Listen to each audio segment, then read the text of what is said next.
Hello and welcome to Blood and Song. My name's Johnny, I'm your DM. Tonight I am joined by Brad, Christine, Hello. Becki, Hello. Sean, Hello. Dan, Yes. Hi. and Ryan. Oh, I'm last. Sorry, Late. Teach. Sorry, Teach. I'm last. Sorry, Teach. And hello to everyone that's raiding. I don't have the chat up. Who's raiding? Who can we Yay. see? We got Yay. Surreal Katie's crew has come raiding in. They've come to beat us all up, but lo and behold, they'll love us by the end of it. Let's hope I so. hope so. What There's have you enough of settled us. into? There's enough of us, yeah. Well, Surreal Katie's crew, if I heard that correctly. What we normally do at the start of every stream is just see how everyone's doing because it's lovely and it's Monday and we're all lovely human beings aside from Ryan. So you're the loveliest. Oh, nice. Good recovery. Good save. Worth digging Good save. up. I didn't know you could dig up. That's my That's wife. good. Years of practice. Talking of... Don't make me laugh, Dan. Talking of years of practice, how's everyone been this week? Practicing at being good. All good. All good. My wife finished her MA yesterday. Yay! Nice. She's Fantastic a brainy woman. Congratulations. And she did very, very well. So I'm announcing it to the world that she is amazing and she did extraordinarily well. That's me. She's not going to watch this. We all know that. No, she's never seen it at all. Never. But maybe she will just for these 5 seconds. Nah. She's been doing an MA. She's got important things Yeah. to do. True. Her nerdy husband played Dungeons and Dragons. How about everyone else? What else has been going on in the world? It is this week coming up. We've got a very special day coming up. It is Sean's It is the birthday. anniversary of Saddam Hussein's birth. Yes. Are You share a birthday with Saddam Hussein. Shared. I'm fairly certain I Shared. do. It's some kind of dictator. Shared. No, because it's still his birthday. So that's the And- problem. and Once someone's actually- born, and doesn't matter actually- if they're still born. Also shared a birthday with Terry Pratchett, I believe. Oh, I only nice. found that out the other day. Yeah, Yeah, because nice. recently, everyone in this group will know I've been messaging them like mad, being like, I only got up to Small Gods. What the hell happened? I haven't been reading Terry Pratchett for like the last 8 years or something. So I just went into this whole. I've just bought them all off of various reseller sites. So I want to have All the of whole them? collection. Yeah, and I'm going to go from Oh. carpet people onwards. I've got an Excel spreadsheet. I shared it in the group. course I'm a you do. lunatic. This Did is what you- lockdown, the end of lockdown has done to me. Can't even enjoy something without a Excel So, spreadsheet.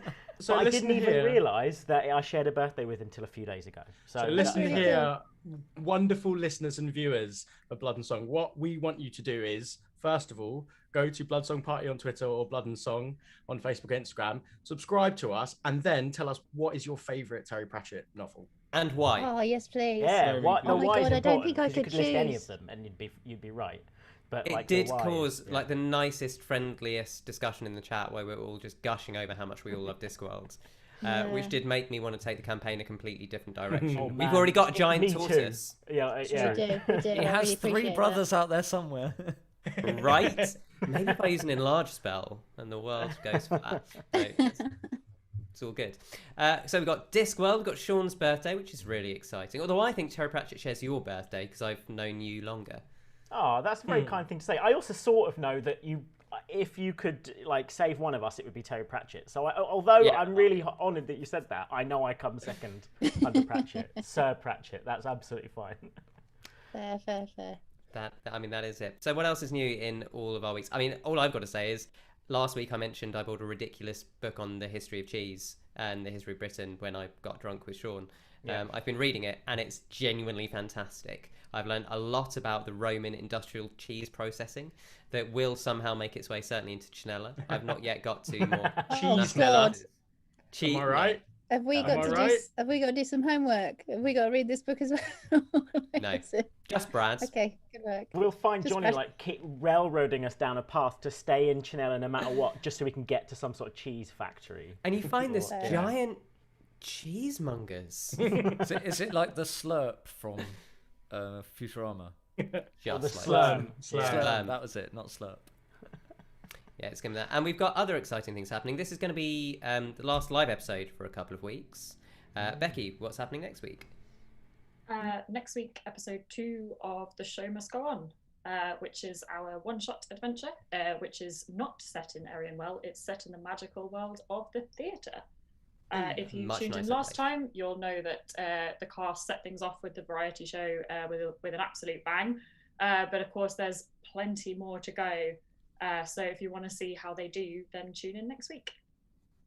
Cannot recommend it enough. Loads of us will be on the chat causing mayhem. If I know Ryan, that's what he'll do. And nothing else there. And Ryan, you've already quality done content. It was so much fun doing that one shot. I keep saying it, and I feel like, you know, maybe people are getting bored of me saying it, but I'm just going to keep saying it. It was so nice It just to was fun. play. Was that because you I could loved be a it. grumpy Yeah, I bet it techie, was for you. Christine? Is that Oh man, the grumpy tech fun. It was so good. Honestly, I was channeling so many people I know. I'm not going to tell one of them. Just I'm in pretty case sure I they know watch exactly it. who you're talking about, so that's fine.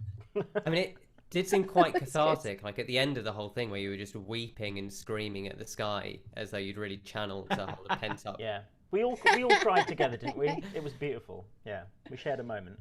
Wait, the camera was on during that? Oh no! Oh, that's a shame. Never mind. Talking of never sharing a mind. moment, I don't know, has anyone else got anything else left? Ryan, you've already done the socials, otherwise I was Yeah, going to say, crushed- who do they Crushed social? Yeah, it, mate. did. You know?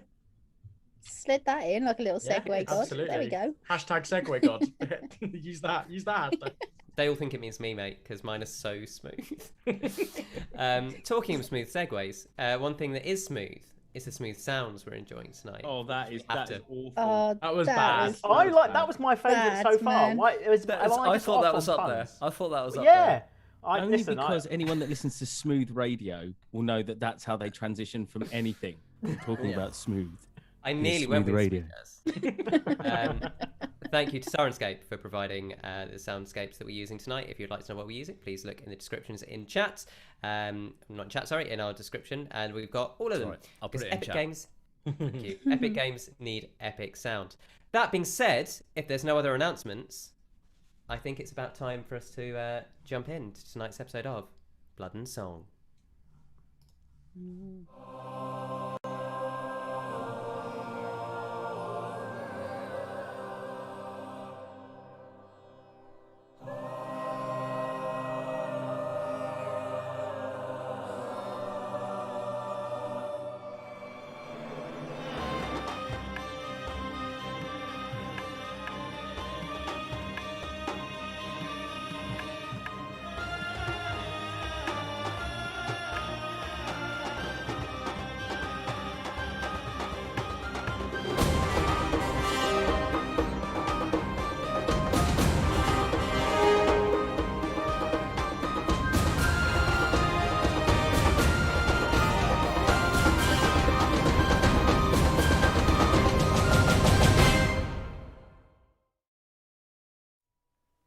Welcome back. Previously on Blood and Song, our party delved deep into these cavernous ruins with the somewhat eccentric Ignis Day, searching for an answer to the plague that has been ravaging Chanella, or at least southern Chanella, for a while. They encountered, I don't want to say dilly-dallied, but really dilly-dallied. Listen, if you don't want to say it, don't say it. Just you know? dithered, I think, about going into a cave filled with wasps. And, you know, who wouldn't? Yeah. But thanks to some ingenuity and some boldness, managed to get through the cave completely unharmed. They didn't have so much luck in the next room, where they stumbled across a sticky floor, which is never so good, and then ran into a gibbering mouther and a couple of oozes that, after 6, kept just multiplying them. Eventually they were overcome, and then they came across a mysterious door. It had been a golden door that was seal touch, covered in some kind of ancient, almost hieroglyphics and pictograms. Lak leant forward to touch one of them. His spear, that's got a part of the shard that they've been carrying attached to the end, touched a different part of the door, and he heard a mysterious voice. In response to the voice's words, he opened the box containing the larger portion of condensed reality that they've been carrying, called the Aether Shard. And that's where we're picking up. As this box opens, light streams out over the door. It's been pitch black aside from the tiny kind of candle-like fire spells some of you have had and your natural night vision, which is sheets of grey. And suddenly, it's like when you've been in pitch black and a car like flashes in your eye. It's kind of disorienting for everyone as the glint of this bluish white light reflects off this golden wall and this strange triangular door. All the pictograms across the entirety of the wall shimmer, opalescent, changing colours, and suddenly, almost like the fire of an opal, shimmer up and start glowing. The door directly in front of you, the outline stays opalescent. The symbols that you'd already identified of the gods on the top 3 rows, shimmer kind of drains, and as it drains down, you notice the one thing that never lit up was the central panel, the one that had the carpet on it. Sorry, Johnny. It's fine. It's fine. Who needs deep lore? We've got a carpet. Was it meant to be? Well, I can only see. Well, I can tell you that afterwards, can't I? Okay. It's only meant I could only see the magic carpet from Aladdin. That's all I can see. Even when we know what it is, it's still going to be the rug. The carpet. Sorry. Yeah, Yeah. it's fine. It's fine. And the 3 icons below stay lit. Slowly, they start to drain. And of them, the central one in the middle, that's kind of like a little bit like a yin-yang from our perspective, the bottom half of that stays lit. Everything else dims. What would you like to do? Well, I've opened it. How? A good question. I think it has something to do with the shard. What? Ignis did tell us that he thought it might be a key to something. That was fucking cool, I'm not going to lie. I was not expecting it to do that. Does Ripper feel like a pull, like a sort of... In fact, actually, I'm going to use a divine sense on the door. I will remind you, you just used one at the end of last episode. Are you choosing to use another one, thinking something may have changed? Yeah, now something's happened. Yeah, now there's all stuff going on. Okay. Can you just read me the exact wording of that again, please? Oh yeah, of course, because it's only something that's known. Know the location of any celestial fee or fiend, isn't it? Mm-hmm. Yeah, thank you very much, Johnny. I guess my other question to that is like, does Ripper feel a kind of like pull, sort of ethereal pull to the door? Make me an insight check. Let's see how Ripper's doing. I'm going to cast Detect Magic, not as a ritual, because I'm worried it's going to fade in 10 minutes. Okay. I only got a 7. Nah, it's a door in it. It's glowing. Pretty. As you cast Detect Magic, you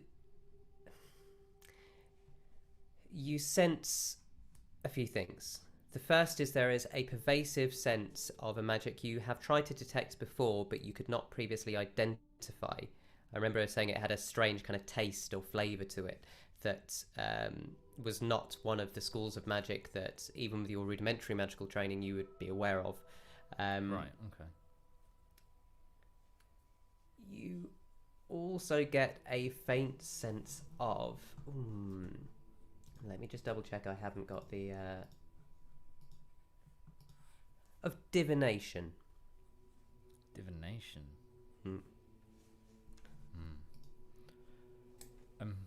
I'm not really sure what it is, and I'm guessing here, but either someone's watching or we have alerted someone of what we are doing. Whether that's inside or outside, I don't know. Do you think it would be a good idea for one of us to try and identify it? Or do you think it would be a bad idea to touch it? Well, if you're asking, I don't mind giving it a go. I was going to say that Ripper might try and touch the door. A sort of connection with the gods. Okay, you're going to reach out and touch the door? as Ripper reaches out. Can you roll a D100 for me?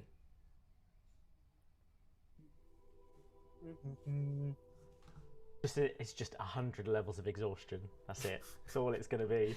Hey, there's only so much exhaustion you can get. Thanos, effectively. I got a 100. What? That's awesome. I have never rolled that before. I see it. That is The worst roll you could have made. probably It could be the inverse. So I'm going to ask you a couple of questions, Ryan. sure. Uh-oh. How many hit points have you got? I have. How much do you like Ripper? Yeah. How much do you like Ripper? 38 hit points currently. Out of 48 okay. How many spell slots have you got? left. Yeah. I have 3 level 1 and 1 level 2. Okay. So as you reach out and you touch this thing, everyone else, you touch the glowing bit, the bit that's still glowing, yeah? Okay. So as you reach out and you touch that, the opalescent light kind of travels up your arm, almost like fireflies winding their way up. As it touches you, on your forearm, it burns in the symbol that is in the door. Just like this. Everyone else sees this opalescent light just flip around. You all instinctively reach towards him as Ignis takes a step back going, fuck! And you can give yourself a long rest, Ryan. Oh. Boom! As you feel this strange energy just suffusing you, and suddenly you feel like you've just woken up. What do we see? Can we see that? What do we see, Ryan? The wounds and cuts he would have had just close in front of you. The fact that you're all feeling a little bit, not exhausted, but tired from, it's been a long journey. He moisturizes anyway. He hasn't got many bags, but what bags were there? Gone. Suddenly back to looking radiant, like he's just woken up after a 4-day spa treatment. Have I still got the symbol like in the skin? Yes. It's burned in now like a scar. Which symbol? So it is the... Sorry, let me close my table. I've got up. It's the one that looks like... it's the circle with a half in black, half in white, and it has that strange pictogram within both sides, sort of like mirror images of each other. Yeah, sort of looks like a plane dial for horizoning. Kind of. Well, Carpet and the plane dial. I mean, I'm not gonna lie to you, I kind of promised Mama Ripper that I wouldn't get a tattoo on this travel. When there's any consolation, You were I don't never think going it to keep counts. that, though, were you? Well, I mean, you just don't know. But it was the one thing she asked for. I have heard of soldiers doing scarification for lack of tattoos. I don't know what this is. Looks, how cool does it look? Genuinely. Anything on you looks cool, Ripper. That'll do. Thank you very much. What do you feel like? I feel like I want to go for a run. I feel like I could do a couple of push-ups or something like that. Like, I'm doing all right. How are you guys doing? I would be cautious. This may come at a cost. Faeza's going to look at the door. Is the symbol still lit up, or is it faded out? It is no longer lit, and in fact, the door is now just slightly ajar. As he pushed it, and you'd all watched, you hear, and the door, kind of conversely to the way you'd think, instead of just coming down as the triangle, it kind of rotates to the sides, revealing a triangular opening. Well, that really isn't practical at all. Someone really made a point of doing that with the door. I should imagine for some kind of like presentational, impressive show. So we should probably look out for things like that. This is really cool. I've never seen anything like this before. I think I haven't seen much at all in my life, so this is it's definitely. Oh, there's some weird shit out there. You believe me? I've seen many weird things, but this is cool. Well, I mean, shall we? We've come this far, haven't we? Shall we start making our way in? Let's go. Yes, And Lak just says that and walks through.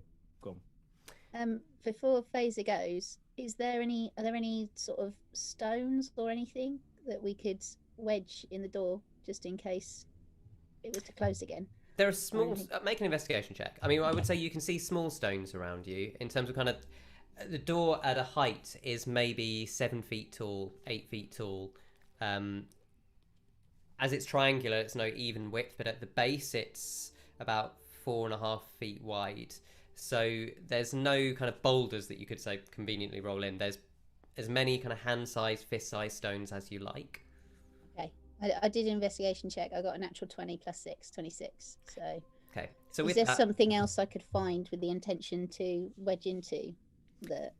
As you go in and you, with that roll, as you kind of find some large stones, you kind of go over and examine the mechanism.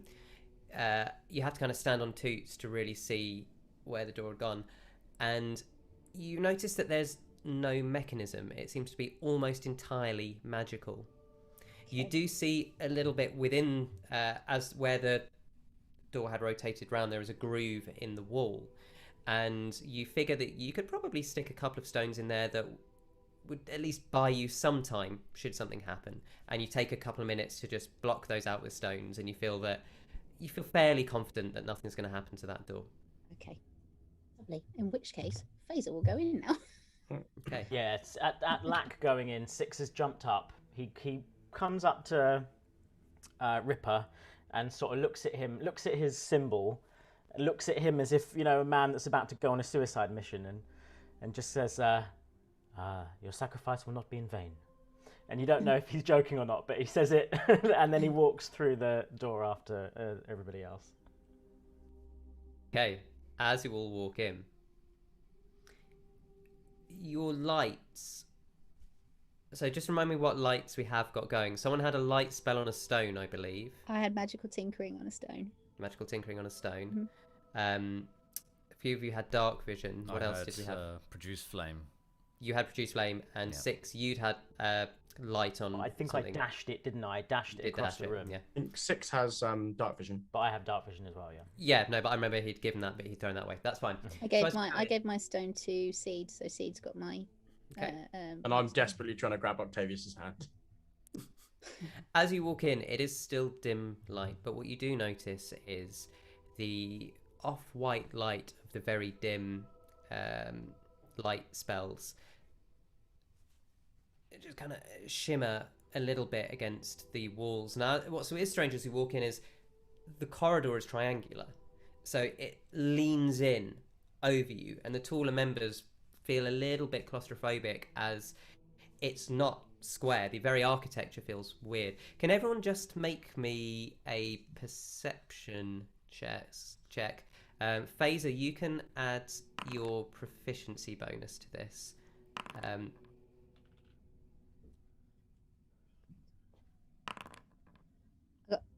Faeza got 15. Is that a natural 20, Sean? That's the face of a person that's got a natural 20. Yeah. I just haven't rolled one in ages. That's nice. What a great way to spend it on a perception roll. Yeah. So what anyone who rolled over a 15 notices is the architecture isn't straight. The corridors themselves, it's not an an equilateral triangle. It's almost isosceles, so it's just slightly bent to one side.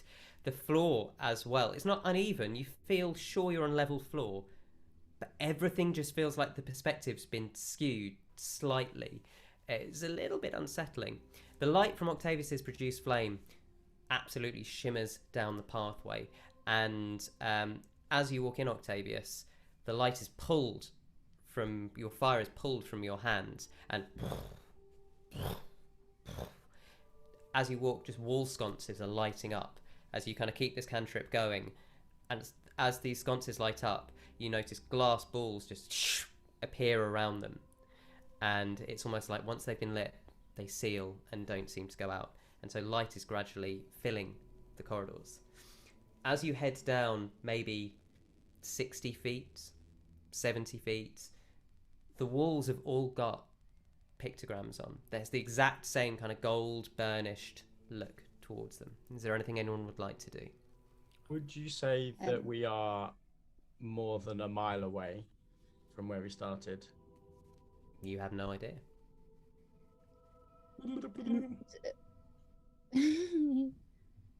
Hello, boss.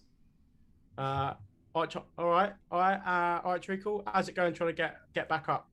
It's not going very well. I've got hooves. All right, well, crack on. Have some fun. We're just going a bit deeper into this, so if anyone comes chasing in after us, can you just let me know? Yeah, we'll do. Alley-oop! Faeza, you were saying. I just want to say, we had a previous conversation, and we decided that that's your best character. Just someone tops Treacle. Treacle is my personal favourite character, and it's a Thanks. bull. So, I love it. Anyone who's new to the stream, there's a celestial ball called Treacle. Not any of the NPCs Anyway. with deep background that were No, It's fine. the bull with like the taxi driver vibe. The carpet, the Black aviation, and the cabby bull. Oh, no. Sounds like a kid's book. But yeah, Faeza would. So the pictograms. Mhm. Do they entirely cover all the walls, like floor to ceiling, or is there like a story? Is there an obvious? Do they go in a line as they go down, or? Make me. So I'm going to get my notes up at this point because it all gets a bit detailed. No, Make sorry. me- You know what Faeza's like. She's got Make her me- goggles out. At this point, an investigation check. Judging by the shape of these hallways, I think this was made by triangle people. 19 plus a 6, 25. Right, 25. So as you're looking, you're basically having to stand on toots for the entire journey through because the pictograms slope up. They're incredibly intricate and there are a series of 7 pictures of the gods, then the carpet, then those other strange 3 pictograms, and then the gods again. And then that pattern repeats again and again. And every 3 times it repeats, there is the strange symbols from the bottom row that you hadn't deciphered. They then repeat, say, every 3 times. Ripper will look at Octavius and go, Octavius, have you ever heard of like a vicious V? Yeah? No, I have not. All right, well, check this out. And obviously moves back his cloak and he obviously shows you the obliques please, of the gods, Ripper. right? Well, like basically, right, I think whoever built this is the opposite of this. So I think they skipped up a day and they've just got really big legs. So, you know, they like... And also, they need to go see chiropractor because if everything's at like an odd angle, they need to get their like neck all sorted out. Well, you are assuming, of course, Ripper, that they look like us. What they could be totally bloody And different people. walk on the floor, not on the ceiling. They could be like walking sentient cheese for all we know in triangles. Oh, there's That the makes cheese. sense. Johnny, do those torches look firmly attached to the wall? So, make an insight check. Okay. Hoping someone uses the word sconce. I'm not quite sure what separates a torch and a sconce, but Well, a sconce Is is it the a actual part of the sconce? fixing. It's a sconce. The sconce is the metal fixing. It's not actually the light. It's 14 for my insight. They look fairly firmly attached. Yes, they aren't torches. They are... You'd almost seen flames being pulled kind of into midair, essentially, and then surrounded by glass. And the glass is on a sconce attached. But it's kind of not really a sticking out sconce. It is more like the glass ball is attached to the walls. It's like a light fitting. More than Yeah. is it fair to say this is fairly advanced? Would we see this sort of stuff anywhere else? Would any You of us, have- or would Six have seen any of this stuff? anywhere else? None of... No, I don't think any of you have seen anything like this before. Okay. It's old. As you're in here, it's got that kind of musty tomb smell, for sure. Old but more advanced than stuff we would know. Definitely. I mean, in Indira, you've got fairly advanced magic. Do we have So- like kind of lights like that, but they're different? Yeah, you've got magic lights. So you'd at least recognize them as magical lights. Okay. But you would sort of have... if you've got like Victorian magic lights, these are smart lights. Okay. Yeah. That's cool. Just to get them to change colour as we walk. They Ooh. change colour as we go. Who? I wonder who made these lights. Who? Very good. I don't get it. It might have been a man called Philip, or two Oh, people dear. called Philip. No, definitely wasn't. So as you're walking down the corridor, so you notice these similar repeating patterns. After about another 5-10 minutes of walking, you come to a junction with one corridor going left and one corridor going right. Faeza, have you got your notebook out? Because this is the time. I know you've never done one of these. I've heard that when you enter No, a I'm maze, definitely- you just always turn left. Yeah, I've heard that That's a too. Chinellan story. I remember hearing that. Yeah, and in theory, we always turn right. That's, In Zawati, we yeah. turn right as well. Oh, well, you're all wrong. So in front of you, as the corridors turn, you notice that essentially you come to a T-junction, and the wall in front of you, the pictograms are far more detailed and varied, and it seems to resemble an actual scene, like something is happening. Is it something that would take a long while to study or to copy? Or I mean, you would have to Okay. find the end of the wall and then maybe see where it goes. Oh, I see. You can certainly okay, try. so it's not like an isolated. No, frame, this is an but like- entire. As far as you can see, this story is winding in both directions. So as we followed the path, we saw these symbols in a set order. Mhm. Do I see that pattern anywhere in the wall to indicate which way So interestingly, it might start? if you so where you're standing, as you come out into the T-junction itself, leaving the corridor you were in, the wall in front of you that goes left and right, that is the new story. But as you turn and face back the way you came, both walls have that same pattern that you had seen. So if you like, the outer wall has, or the outer side of the corridor has that pattern. This new inner side does not. Okay. So are there any of the symbols within the pattern that we can see? Anything that we recognise? Not that you can see. Okay. You could spend some time examining it if you wanted to. Don't know. Does it? I think Faeza would just start examining it, and if the others were, she'd just get a bit tunnel vision. Anyone who wants to have a look, make an investigation check. I would also allow an insight check for this. Got 18. Investigation check. Dirty 20 insight for Ripper. 15 insight for that. Yeah, Octavius's gut instinct is a massive 9. Oh, Brad. So, what Octavius does notice as he's looking is that these, and again, the pictograms are like embossed gold rather than painted pictograms.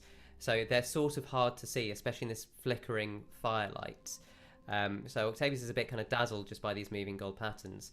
Anyone who got above a 13 notices that they appear to be depicting two groups of beings. It's hard to kind of specify what they are. The drawings aren't art as such. They're more symbolic. And these beings seem to be fighting. You can see things that might be weapons thrown at them. Anyone who got over a 20. 20 count? 20 or over? Counts. Yep, 20 or over. Ripper, as you look, you kind of reach out and instinctively just touch one. And as you do, it lights up opalescent. And suddenly, the kind of the embossings you'd all been looking at that only a few of you had been able to make anything out of, you can all see as it just springs to life, running left to right, both sides of the wall. One thing you all notice looking at them is that all of the figures in this conflict, one side of them seem to have the same kind of opalescence over their heads. The other side have black smoke rising off theirs. Well, those don't look friendly. I And don't those look ones do. familiar as well, huh? Black I smoke. think you're right. I think you're right. Lack. Maybe if you the thing we've got, right? Hmm. What if we like hold it up to each side, and whichever one gets the bigger reaction, we could maybe That's go. actually not a bad idea. That's one way, you know. It's like sort of when you light a match when you go and spunk lunking or whatever it's called, and you that tells you where the wind is. Aren't you You meant to spunk send like a lunking parrot and down you first go to the make sure direction it gives you the bigger rise, eh? No. No, it's just how I've done it, you know. Okay. I'm gonna move on. If I open the box. Okay. So you open the box, and again, this kind of white, bright, bluish light pours out. Both the walls now glowing with this opalescence spinning round. The floors themselves, you look down and you see brass tiles that you've been stood on, inlaid with gold filigree. And now the filigree almost has another inner layer that's glowing. It spans left and right. Still doesn't seem to be helping us make any decisions. I think in a situation like this, we just go with our gut. Six is quietly making. Oh, sorry. Go on, Sig. Just to check, as it seems like these are two identical corridors, but the difference is between the front and the back, we don't think this is just some kind of really big room in front of us, do we? I mean, it What could do you be. mean, like a chamber or like? Yeah, so I'm trying to work out why you would decorate one wall and with the frieze, as it were, with all these images, but then the back wall, if we think of it as a back, is different and it's just the same pattern again. So I was wondering whether perhaps we're looking at a face of a larger chamber as opposed to two corridors? Well, maybe it would be sensible to split up with we have the stones that we can communicate with each other. Yes, that sounds like a great idea. We should probably split up I don't like this idea. because if we were to do anything else than that, it would be like metaring, wouldn't it? Whereas the wisest thing is to split up to cover space. So I guess we should probably do that. we're in a temple we've never been to before. Oh, I feel confident. Look, I do not. I don't know how you guys like to adventure. I mean, normally I go out on my own because I'm so great, but obviously I'm a little bit tired at the moment. It's been a long few days. But the thing I tend to find is I don't think we should split up. I mean, not that I'm scared. I'm not scared. I'm Ignis Day. I'm the that's a greatest shame. wizard who ever lived. But Okay. you It know, must be a Chinellan thing, huh? Faeza's very acquiescing. She's like, oh, okay, oh, absolutely, yep, no problem. I mean, you can Yep, if you yep. want. It's just Ignis, when you go adventuring by yourself, No, if you do what it. do you do? Which way do you go when you're presented with a fork? And you can't burn either one of them either. I don't like the sound of this. I mean, I normally just toss a coin or something. You know, go whichever way the air smells least foul, or So So Faeza starts sniffing straight I've away. heard of that Like, one. Always follow your nose. okay, are the taking light advice. beings on one Can she side, smell on the anything? left-hand side, and the smoky on the right-hand side? yes. And I guess it depends whether we want to go to light beings or smoky beings. You know, brother, Lack. do Lack. you remember? One moment, Octavius. I wonder if you know the story of Mr. and two brothers, Bluff. They're both called Bluff, and when they were together, they were called the Double Bluffs. And what happened is they always went down the way that they were not supposed to go, and it always turned out to be the way that they were supposed to go. I don't know if maybe in this way there's some kind of. I'm sorry, Octavius. Maybe you carry on. Well, I was just going to say, as someone who's probably most in tune with the shard, probably you decide, Lack, which way we go. Okay, in which case I shall Faeza's still sniffing. put my spear in front of me and spin it Okay. until it falls over. Okay. Heads or tails? Tails. So tails, meaning the spear springs and points to the right. Well, that was the one I was going to go with anyway. So straight into danger. I heard the Is it, path and of it's peril down is the the way smoke one should path, go. is it? Yeah, Right. smoky path. Can I just ask, does Faeza smell anything? Because she's been sniffing for ages. because Chilies Ignis in said your to tea, I smell. think. She be Ripper. Does Smell of coconut butter. I smell something. what? smell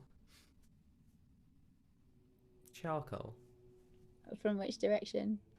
It's just in the air. It's hard to tell. It's quite dry down here and stuffy. You've come out of kind of the damp caves. It's quite fairly cool, but there's just a slight charcoal smell. Used to know this guy in Bagnet used to chew on charcoal, so it's great for the tum tum. Okay. Can Six have taken a rubbing? He's got his notebook. He wants to just take a rubbing of both both sides of the thing. You can take a rubbing of a part of it, but to put it in context, this wall is maybe 80 feet long. Just sort of either a moment of conflict, or he takes a rubbing of just each type of creature, if he could. So with your book, you could probably get a rubbing of kind of 1 or 2 figures. That's it. But you can totally just that's not a problem. I'll do that of both sets of figures that we see. Yeah, so you'll essentially get one of the figures with this opalescent shimmer and one of the figures who's got the smoke rising. Yeah. The thing from Lost and some astronauts. And I basically just, which is now what they are to me in my head, Six takes a rubbing of them both, yeah. Okay. So as you walk round to the right, you walk for maybe 60 feet. And then it veers off to the left. As you walk around the left, you notice that the pictograms continue on your left-hand side, and now the right-hand side has those same repetitive symbols that you had seen. I think you might have been right, Seed. Probably right there, Seed. Can you all just make me an investigation check? Well, the good thing is, if I'm right, at least it probably won't have mattered which way we walked. Faeza got 17. 19 for Ripper. Falling back into old habits with a 0. Zero. Wow. 22. Hey, anyone who... So, I've got to figure out... There, okay. Anyone who got over a 13, you see that this conflict continues. Towering over the smaller figures with the opalescence are 7 giants. These giants are assailing the black threads and seem to be cutting them away or protecting themselves and absorbing them in some way. Anyone who got over 20, on the side where the figures with the darkness are coming up, this time the darkness has risen up. It's like when you scribble with a pen and it goes a bit over the top. And as you come round, Octavius's light fire still pings to the wall and lights up these torches. And as Ripper again reaches out just to touch them to see if the opalescent trick will work again, it does on the figures on the left and these 7 tall giants. It does not on the other side. They stay shrouded in darkness. With your over 20, you can just see that behind the threads are 6 more giants. It's all very confusing. Anyone know? Tying this back into... would Octavius know the details of the lore cast that I read out? He would know that as a story, yes. Okay. There was a story from my childhood, and it at least insinuated that the giants were antagonistic towards the gods. So I don't know if this is detailing some of that fight. And we should be cautious. There's something I'm curious about. it looks as though here there are some giants hidden behind this part, and I will indicate the part I've noticed with the threads and the giants behind to try and help everyone else to see it. Does that seem to tie into anything you would know from that story? No, the story was more akin to Gaia, and I don't really know what these black threads are, unfortunately. Well, I think you said you kind of recognized them before. It's sort of shit coming off the people. It's just It's literally like Of rising course. out of the people, and yes, of course. Can you I was How going many to say giants that. were there? Were there a whole lot of them, or were there only this many giants? Ever? I mean, Octavius, is your story. I've not heard this giant story. It never really detailed how many giants. There was from the details of the story, there was a lot. I mean, Gaia threw down a Just living wondering why there's mountain these on ones top of hiding them. behind the others. So there was a lot of them. The giants, are they considered evil or antagonistic in some way? I have no clue, only that they fought the gods. I fought many battles, and some of the people I fought have not been evil. So Okay. that's something to consider. And he takes a rubbing of the giants. He uses 2 sheets. Just 2 sheets? Just 2 sheets. Just 2 I cups. Sorry, Steve. I might be wrong about this, but does anybody else think that if something is depicted kind of behind something or hidden by something, it might imply it was trapped? So perhaps this is trying to show us that some giants are trapped somewhere or held by something? Can off the back of that, can Six see if this has been a story that they've been witnessing as they go down here? Like, as in, does it look like it's been leading? He would think, based off of what Cedar said, is this a tomb? So he wants to know if there is any indication of that. So you have seen 2 walls so far. Are you going to continue following this space round? Yes, I think so. Don't you? You can make an insight check. The more of this thing that you uncover, the lower the DC will get for figuring out what it is. But you can sure go for it now if you Okay, want. okay. In that case, I think this is some kind of story, and I believe I don't want to get to the end before we know what it's about. So maybe we should go cautiously as we read. Thank you, Seed. I think that's a good idea. So are you continuing on? Yes. Yeah, I think so. So as you continue on, this time only really about 50 feet. It turns left again. And again on your left you see these pictographs. And on the right you see the same symbols. 60 feet down the corridor, on your right, you can see another corridor. You see that this corridor that you're in does extend forwards beyond that, but with your limited light, even those of you with dark vision can't quite make out the other side. So, sorry. So as we go round with the story happening on our left, Yeah. we're going around that way. but So we're think of still- it so far from where you came in, Yeah. right at the start. Think of it like you came in halfway through a rectangle, Mhm. and then you've gone down, and Mhm. you've turned right, Okay. or sorry, you've turned left, and then Oh, you've I just see. turned left again.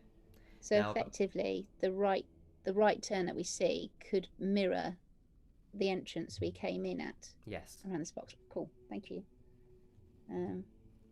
Okay. Great. So 'Cause it everyone make was- another investigation check for this wall of pictograms. Yeah. Do we think that we should move back round this seeming rectangle and see what the story is on the left side? I think we should.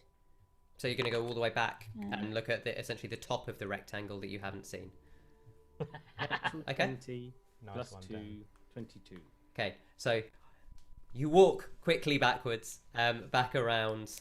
You just hear Ignis mumbling, "Oh, this fucking walking. I just want to look at stuff. I don't know why we're fucking walking so much." And as you walk back past the entrance you'd come in, you walk another 50 feet down, following the pictogram that you'd already seen. Here it turns right, and on your right-hand side is the more pictograms now on your left-hand wall, carrying on as that repeated pattern. So it does seem to be essentially the top of a rectangle. Investigation checks for anyone looking. I'm just not going to figure out which side is. That's that side. Okay. 12 for Ripper. I mean, that's infinitely better because I've got a 5. I got 17. Okay. I'm on an unnatural 20. Anyone over 13, you would see that the side that you'd previously seen with the black tendrils and smoke rising off them are pushing the side with these opalescents back. They are being crushed underneath, and what appears to be some kind of cities are falling. You see buildings that look like mid-collapse because they're at impossible angles, and even though you're standing in a place of strange architecture, this doesn't seem to be normal. It's literally like 35, 45 degree angles with bits falling off. Anyone who got over a 20, it's clear that the side with the black smoke seemed to be winning.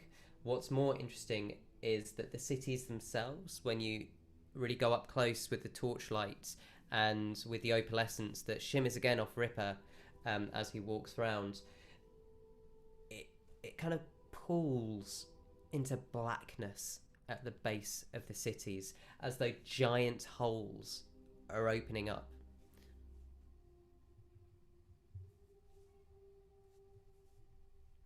As you carry on walking around, unless there's anything you'd like to do there, you come to what you believe, turning right again, is the corridor you had just been on previously, with one final side of wall, and the what you believe to be the exit now on your left. Hold on, if we've walked around, would the exit be on our right? No, because if you think of it, I know this is probably mirrored, Sorry. but you've come in. I'm going to try and do this. You've come in, and then you've gone up. Mhm. Well, and originally you went down and that way. Oh, sorry, down and that way. Now you've gone up and that way, and you've come back down. So the exit is on your... Oh, sorry, yes, your left. Your left. The Cool. exit. That's all right. Sorry. Okay. So everyone make me investigation checks for this final wall.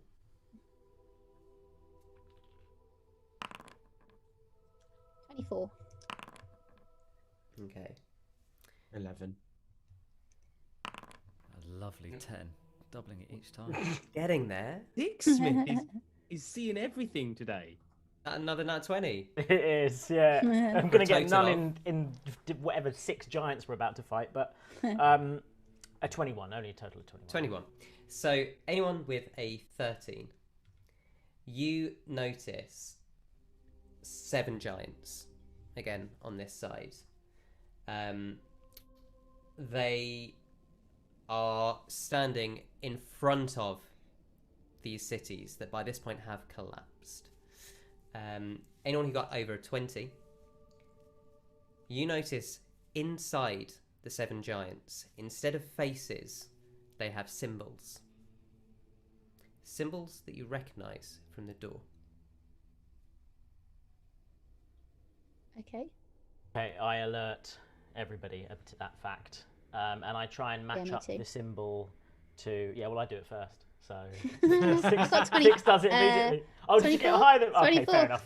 6 is too busy getting a rubbing. I think you mind okay, nice Faeza one. does it first, but she can't reach, so 6 gets there first. No, We both tell a different part of the story, It's on right? top of yeah, Toots. It's fine. no, it's fine. Toots gets up on 2 legs, so you can climb Yeah, right yeah. up her.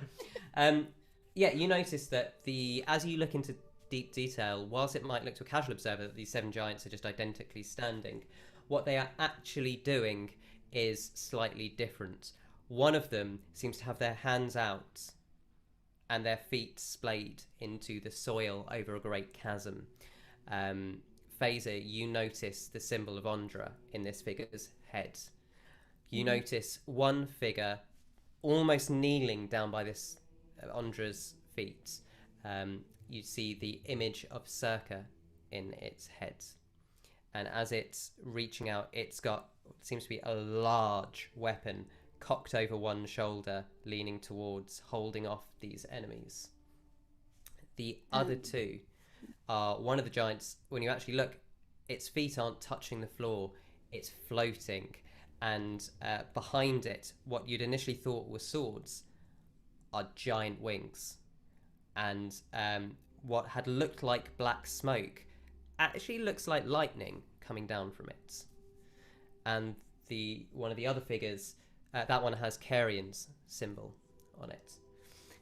Another has, standing back to back with Carrion, seems to have her hands out, and what again you had thought was just spirals, with the opalescence now shimmering round it, appears to be a wave crashing down, and you know that to be Feliana. The final three that you can see, one are all standing apart from those, and you can't really make anything out about them. I mean, I've had a thought. These 6 giants behind the black smoke, are they some sort of evil gods? I don't know. It's weird. Well, no, this scene, I know what it is. I know the story. It's the sacrifice of Undra. When she becomes the great tree and she binds the land to stop the darkness coming up. I know this story. And she starts to sort of kind of, she's getting really excited about it and just a little bit in awe of everything. So she might not make a lot of sense while she's saying all of this. But yeah, she's pointing out the different gods that she recognizes, and if it's the story that I read from the Lorecast, which Faeza knows this one because Faeza read it. it's a story she's known since she was a child, and yeah, she's sort of she's seeing this for the first time, and it's all making sense. Does Ripper see the image that's burned into him into one of the 7? Does not. Ignis, how old are these ruins? That's a really good question. Give me a second. And he kind of sits down, without even looking, just pulls a book out. And you notice his tome is very scruffy. And he just pulls it down, licks a finger, and just starts flicking through and goes, that one.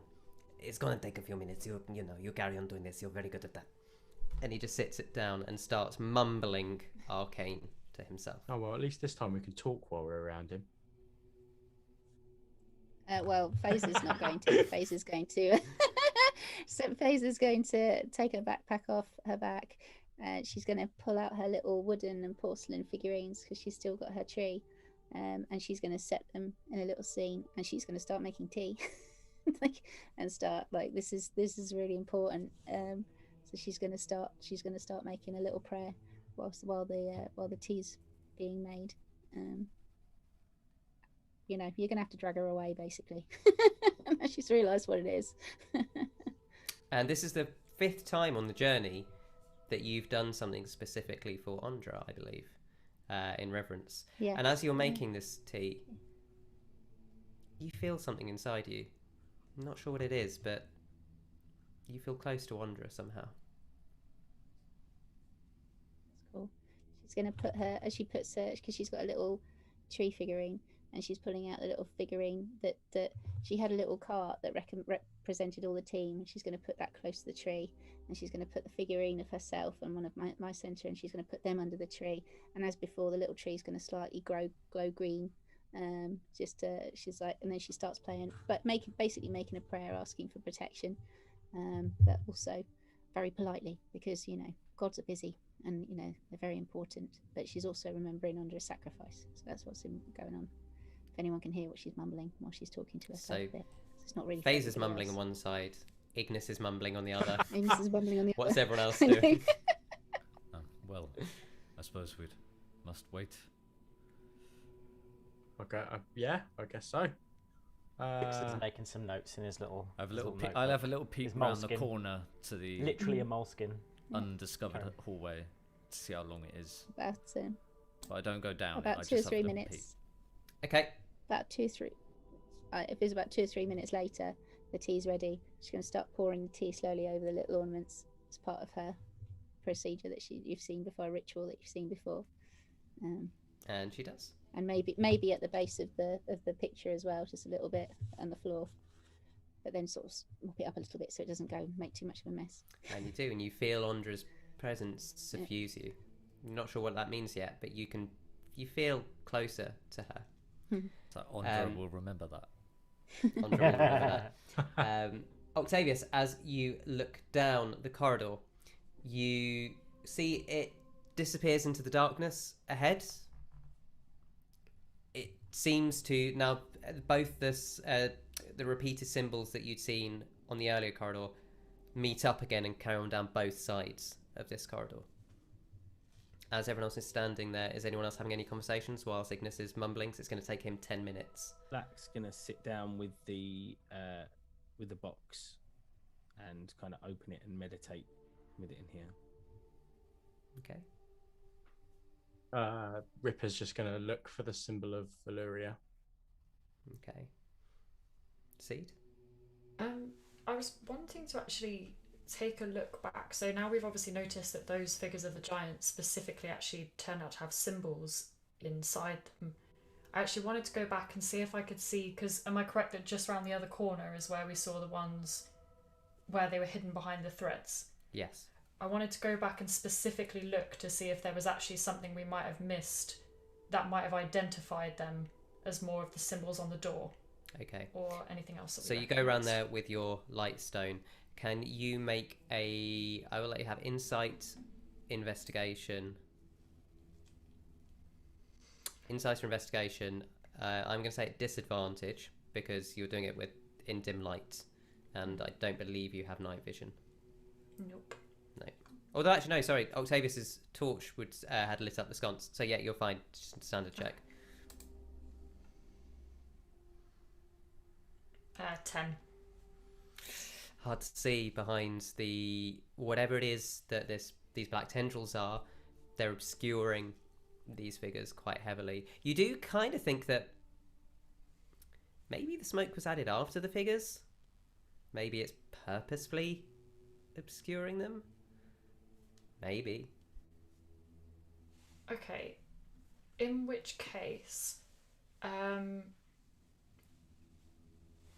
I'm going to go find Sixsmith because he's been taking the rubbings as we've been going round the other parts of this, looking for obviously different symbols that were representing different things.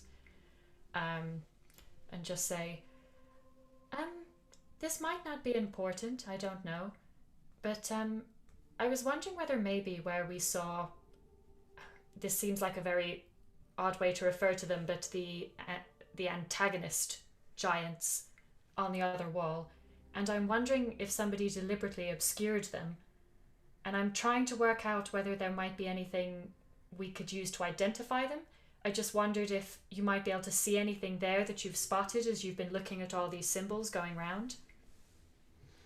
Okay, maybe I can I compare like my notes and some of my things in order to Same to thing. see if there's some Insight validity or in that? investigation, looking at your notes specifically and at your rubbings at this point. Okay.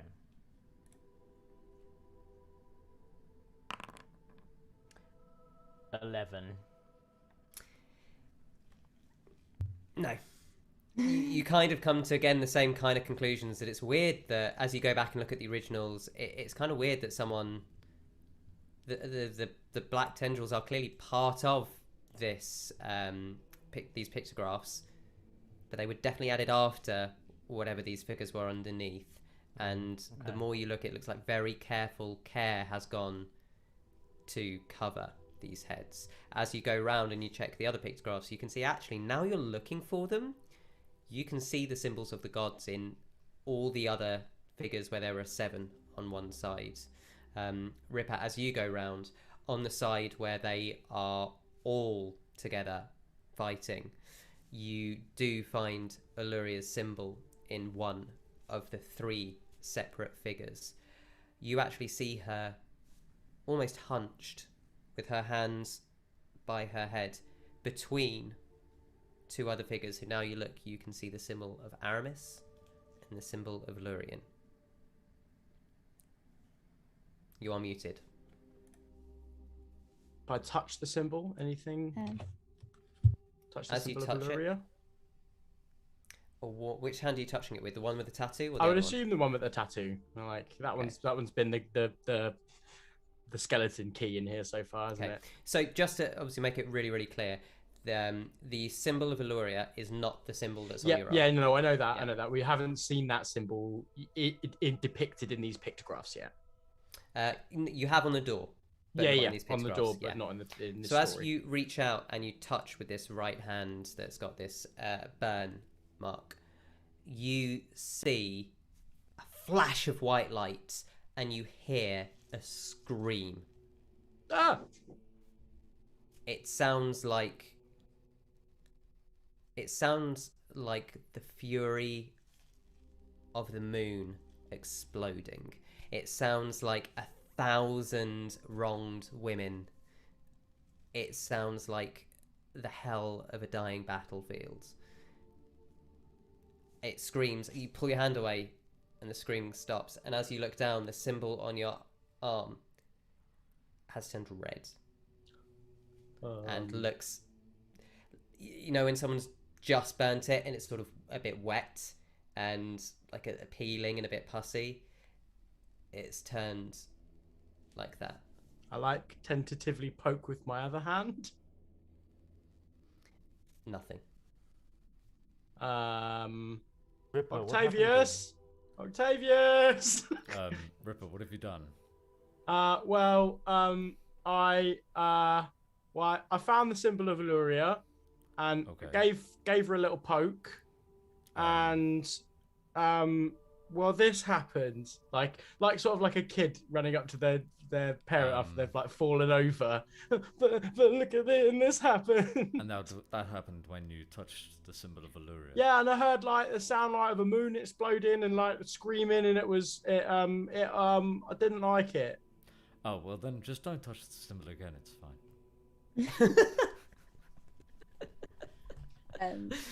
I'm sure. Could you not? Well, Such a brother statement. I don't really know anything about these, so like, I don't know. Just avoid touching everything. Faeza's going to finish up her ritual, and anyone who's close by might hear her, because the carts had two little horses on it, just saying, "Please look after Auntie and Uncle. I hope they're well." And then she's going to start packing them away. Okay. Ida, I'm sorry I couldn't find a connection see what's between happening these around her. the scratched out things. Did you have any other insights? Did you have any other thoughts? Well, I didn't want to alarm anybody, but did you just see what happened with Ripper when he touched one of the symbols? You don't think somebody's had to obscure these because if they were touched, something bad would have happened? Well, it's fine, Ripper. Like, just don't touch anything again. It might be a little more complicated than that. I mean, that's definitely a part of it. You mean like No, I mean like a connection like a to... lever or a switch or something? No, I mean as in I don't know whether I'm misunderstanding this, but obviously, I mean, Ripper, I know you have a particular connection to Illyria, so perhaps that's why a connection was made between you and the symbol. But if these are representing something with the power of gods, maybe touching them is a very powerful thing to do. And if these are bad gods, I might be interpreting that incorrectly, but maybe they are dangerous things to be able to unleash. I mean, someone does seem to have taken great care to cover these up. Some sort of shadow gods. I bloody got it! You hear suddenly, as from around the corner, you just almost see this wave of magical energy come round to your side, completely scanning the wall. And as you walk back round, Ignis is standing there looking really smug. He goes, "Ask me how old it is." Go on. How old is it? I got no fucking idea. It's really old though. I can't tell you exactly. Not really my kind of thing, but I'll tell you this. It's really fucking old. Like, really old. Like, I can't even begin to tell you how old this thing is.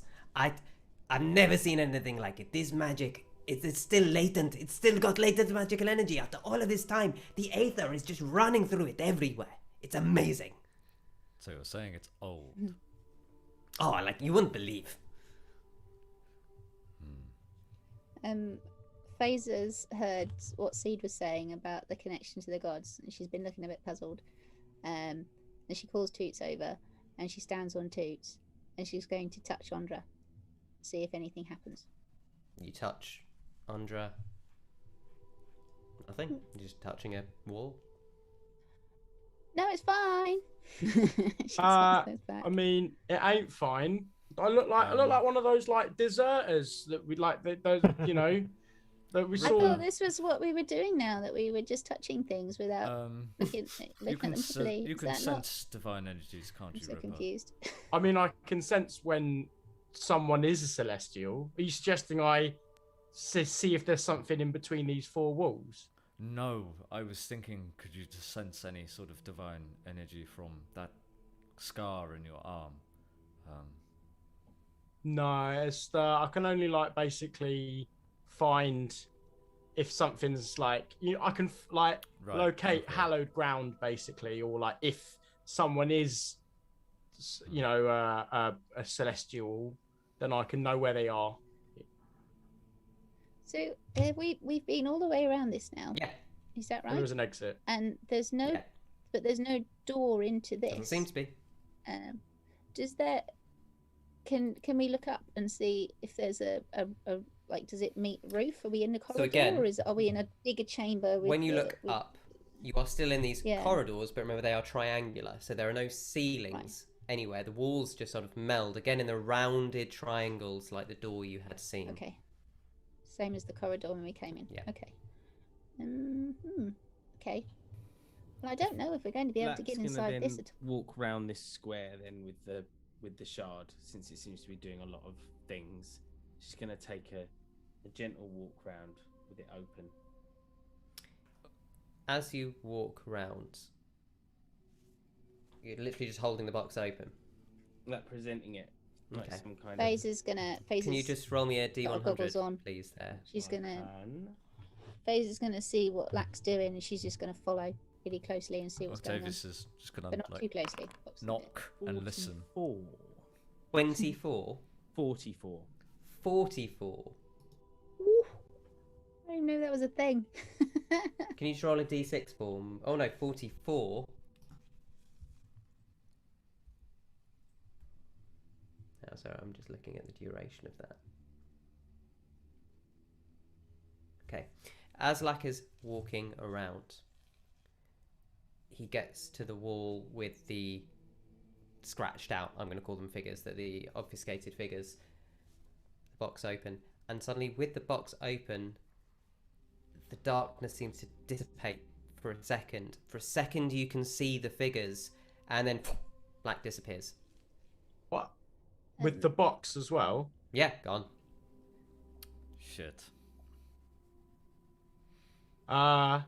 Six is up round the other side. He's just having just looking at the other figures. I suppose I bots didn't and really stuff. go with them. Yeah. Okay. So, but Faeza followed. So, did she see something? You in just the... well, make a perception check. What are you looking for? You're looking at Lack, or are you looking at the wall? I was looking at the walls because I was perception following him because I saw what he was trying to do. So, I was I like, cast detect magic again without a ritual. 19. 19. For a brief second, you see the three images that were below the carpet. Two of these giant god figures that you called them have, so each symbol appears on two of them, like they're in pairs. Oh, like pairs. Okay. So, okay. Yeah. So two of them share the same picture, essentially, these three pictures. It's there for a second, and the darkness comes back before you can kind of get any decent look. And then you look around, Lack's not there. Octavius, you'd cast Detect Magic? Cast Detect Magic as soon as he disappears. Well, like a second to react sort Yeah. of thing. As you kind of cast the spell, you feel what you are now starting to kind of get a good idea is the School of Aether. Okay. Can Six? He wants to look at the while this is going on. He wants to look at the gods that he recognises from this world. Try and sort of isolate whether, as a tactician and an army person, he wants to see whether they look like they're on the back foot, whether they look like they're attacking first. Does it look like they're attacking or they're defending? He just wants to sort of get the lay of the pictures. You wouldn't find more than you found in those earlier investigation rolls, because we rolled pretty well as a group. You find, again, that this conflict seems to be happening, and that depending which way round you follow it, the story sort of changes. If you go round to the left from the beginning, hang on, then what you see is the battle starting, the dark side losing, then these gods stepping forth in these acts of protection, and then these bound figures. If you go the other way, you see these figures fighting, then the bound gods, then the fall of the city, then the sacrifice. Okay. So it's hard to get any real grip on it, because whilst you are a tactician and smart, this is pictograms in a dead language by people you've never heard of. The cultural frames of reference are currently completely unknown. As you're all, Six is wondering this, and Octavius is just about recognizing this. Black reappears. Oh, hey guys, how's it going? What's happened? Where did you what? Yeah, where did you go? You disappeared, with the box, and you were here. Oh, you just disappeared too, Faeza. There's something done. Frozen, you Faeza's frozen with fright. Come back. Yeah, Sorry. Oh no! Oh no, the ether's strange around You might here. be under the effects of a slow spell here. It's just not. Time stop. Yeah, it's No. at least you're smiling. You have a smiling face. Yeah. You're back. Did he disappear and reappear in the same place? Yes. Well, about 10 feet away. Okay. And he was gone roughly for about a minute. Lack, you disappeared to a place you've seen before when you used your spear once and strange things happened to That you. place where I could half see everything, Yes. like when you put the ring on. Yeah. Cool. Could I see anything? In that place. Yeah, that was. Yes, you could. Ah, good. I'm glad I asked that question. You can see all the symbols blazing white, blue, brightly through the murky kind of shades. You can see the three symbols really clearly. On these figures that are hidden behind the black tendrils, you see that they are not paired symbols. Each of them has a half of the pictogram. So where they had these six figures and two of them were sharing a pictogram on, so if we use the one that Ripper currently has on his arm as an example, I will reshare it with the thing, just making sure we're in the correct place and I'm not showing the wrong thing. The one that looks like a rising sun and a setting sun on opposite sides of the yin yang, one of the figures has the rising sun, the other has the inverted sun. One of the figures has what looks like a dangling, jagged noose. The other looks like a barbed hook. One looks like waves. The other looks like a shaking W. And this is in the giants, the figures of the giants' heads, Yes. basically. Okay. So they're either like children or they've combined together to create those other things. Who knows? But That's we about don't all know you this could yet. tell in that time before you. Yeah. Well, I and then I will explain what you've just explained.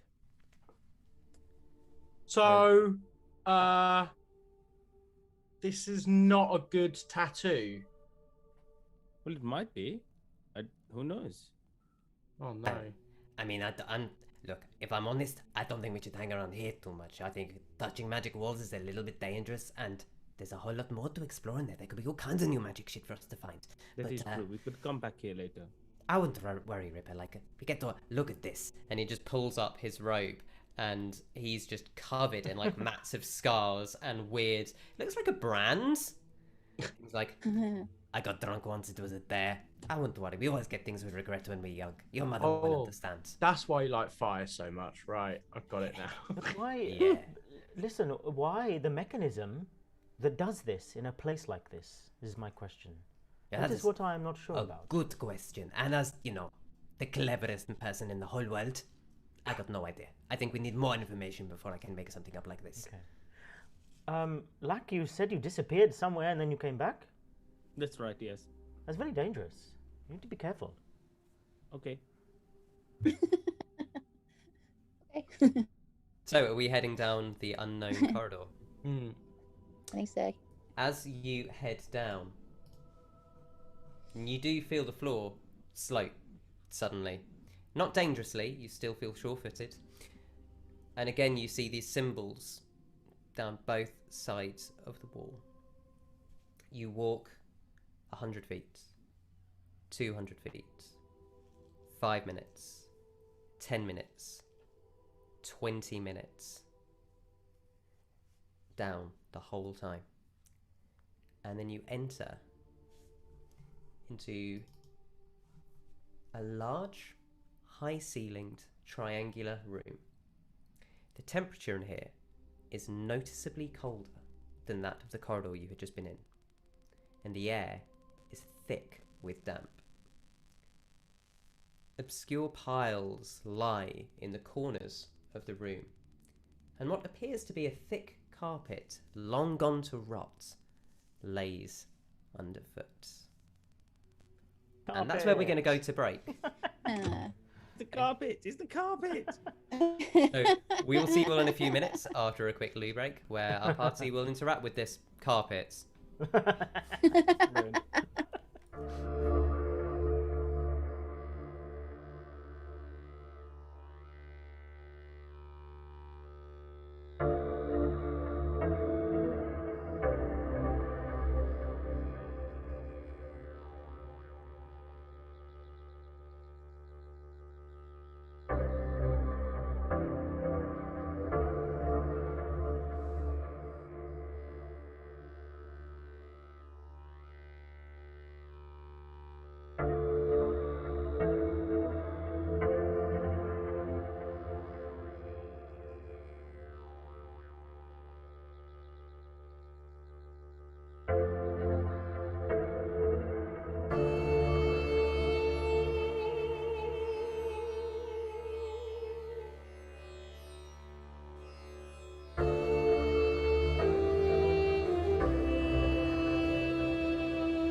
And welcome back, everyone. That was a very delayed one, Brad. Sorry, I couldn't get my mouse over the thing.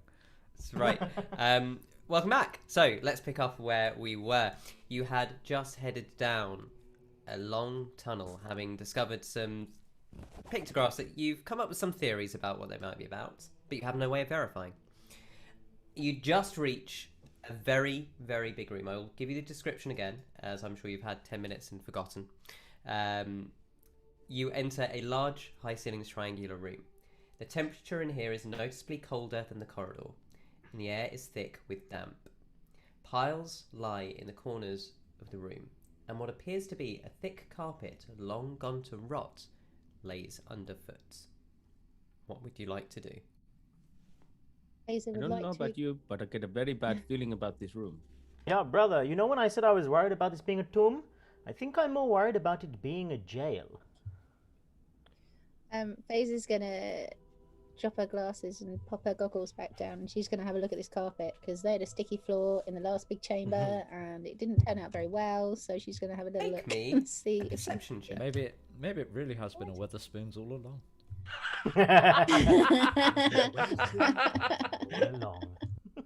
Cold, Perception, did damp. you say? I certainly sorry? did. Okay, thank you. Oh, 24, natural 20 plus 1. Wow. I know, right? Okay. Check me out. It's good. So you're just looking at the carpet, right? Yeah. That's not the carpet. As you look Okay. really closely in the light, bringing your arcane light low, Goggles. Dark yeah, vision. you see tiny little spores just float out, and you look and go, that looks like mold. And she's going to tell people that. This damp. This isn't. She's got a headscarf, and she's got another scarf, and she's gonna wrap it around her nose, going, "You shouldn't breathe this stuff in. This doesn't help with your breathing," and just sort of fashion a bit of a face covering for herself. So as Octavius kind of holds his hand out to light the other sconces, the fire flies out. You see the carpet lurch towards the light. All this mold just moves and grows up the wall over the glass, and you hear as the glass shatters and the light disappears. Six has his weapon out. It sounds Faze weird is when I going to say it look like really that, but- puzzled. Yeah, Faze looks really puzzled and go, "Well, I've not seen mold do that before." Octavius, can you So- take a nature check for me? I think you may have come across I can this thing in indeed. your journeys. I would also say Seed. With your backstory, you could take a nature check for this. I'm not proficient in nature, so that is just +4 for a 5. Wow. Oh. Brad. 16 for me. That's 2 Octavius, natural ones, by the way. this You session so are far. used to scouting out in the hinterlands and the wildlands bordering Njermungand, just behind enemy lines. And you're more used to kind of snow and fields, but you're still Chinellan. You still prefer the warm weather. Mold's not really an issue. Seed, 16. Oh, just enough. as you see your friends kind of looking down, you start to panic as you realize that's not just any mold, that's brown mold, and you scream at everyone, get back! You know that this mold aggressively moves towards any heat, including body heats. Then we all move back very time quickly. out that just no mettering or whatever, but just to just for this moment, there will be some of us that will remember brown mold a little bit more than other people. And now I'm back into lack, and like I hate brown mold is what I'm saying. Okay. This is going to move towards your body heat. Okay. I immediately Maybe- dismiss produce flame. The mold you now see is creeping and growing towards you rapidly. Okay, What so would we're you going like to to do? back up slowly while we figure out what I'm we're going to doing. use my all-purpose tool, which is still set up for create bonfire, and try and which I think has got what's that 60-foot range? Can I just try And something then- before you do that? Oh yeah. If you want to. Ripper's Well, gonna- let's find out. Roll initiative for me, Fine. please. Oh no! It's got a 60-foot range, so. Okay. But oh no! Come on, game. I don't like being really Is that plus? I'm going to roll for the mold. high. Okay. Anyone over 20? I got a 21. I don't like being Wow. first. I don't like it. Okay. 15 to 20. That's exactly how I feel. Oh, was it literally everyone, or was it just those two? Oh, it's anyone. It's everyone. Yeah, if you want to act now, we're going to do this in... Oh, I'm gonna get really, really panicky. I'm feeling really Okay, warm. 23 then. Sorry, 23. Right, okay. It's good. It's I've a never good. been It's a good first. tension. It's good. Have you ever been first? Just remember, Faeza, our hopes rely on you. well, hold you say that, but Lack just Ripper? rolled a 23. I got a 16 Okay. seed, I'm also on a 16, plus 2 decks. plus 4 decks. Okay, cool. So, Lack, Faeza, Seed, Ripper. Octavius, how did you do? I got a lovely 6. And 6. What I did you got get? 14. Okay, so Ripper, 6, and Octavius bringing up the rear. Oh, I didn't roll for our good buddy Ignis. Yeah. Oh. Our fire friend, our fire friendly friend. Ignis.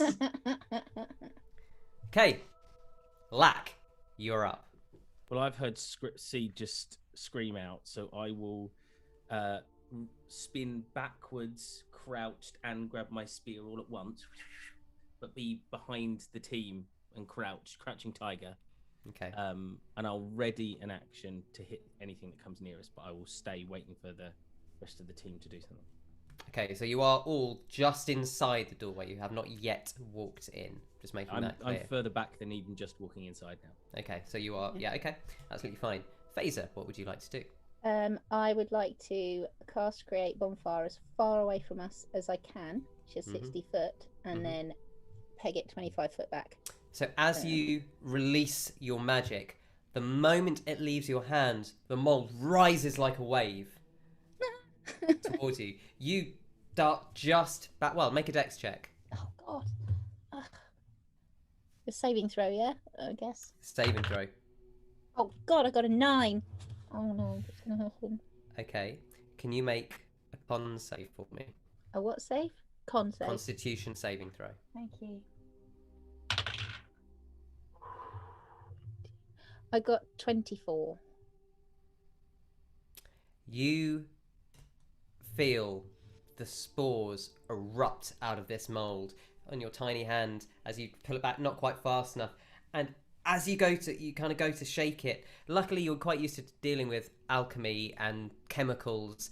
It burns and you see black kind of run down your hand, but very quickly you already have one of your pockets, your water flask out, you're just kind of pouring it on and sloshing it off, and nothing actually happens beyond the danger as you pass your con save.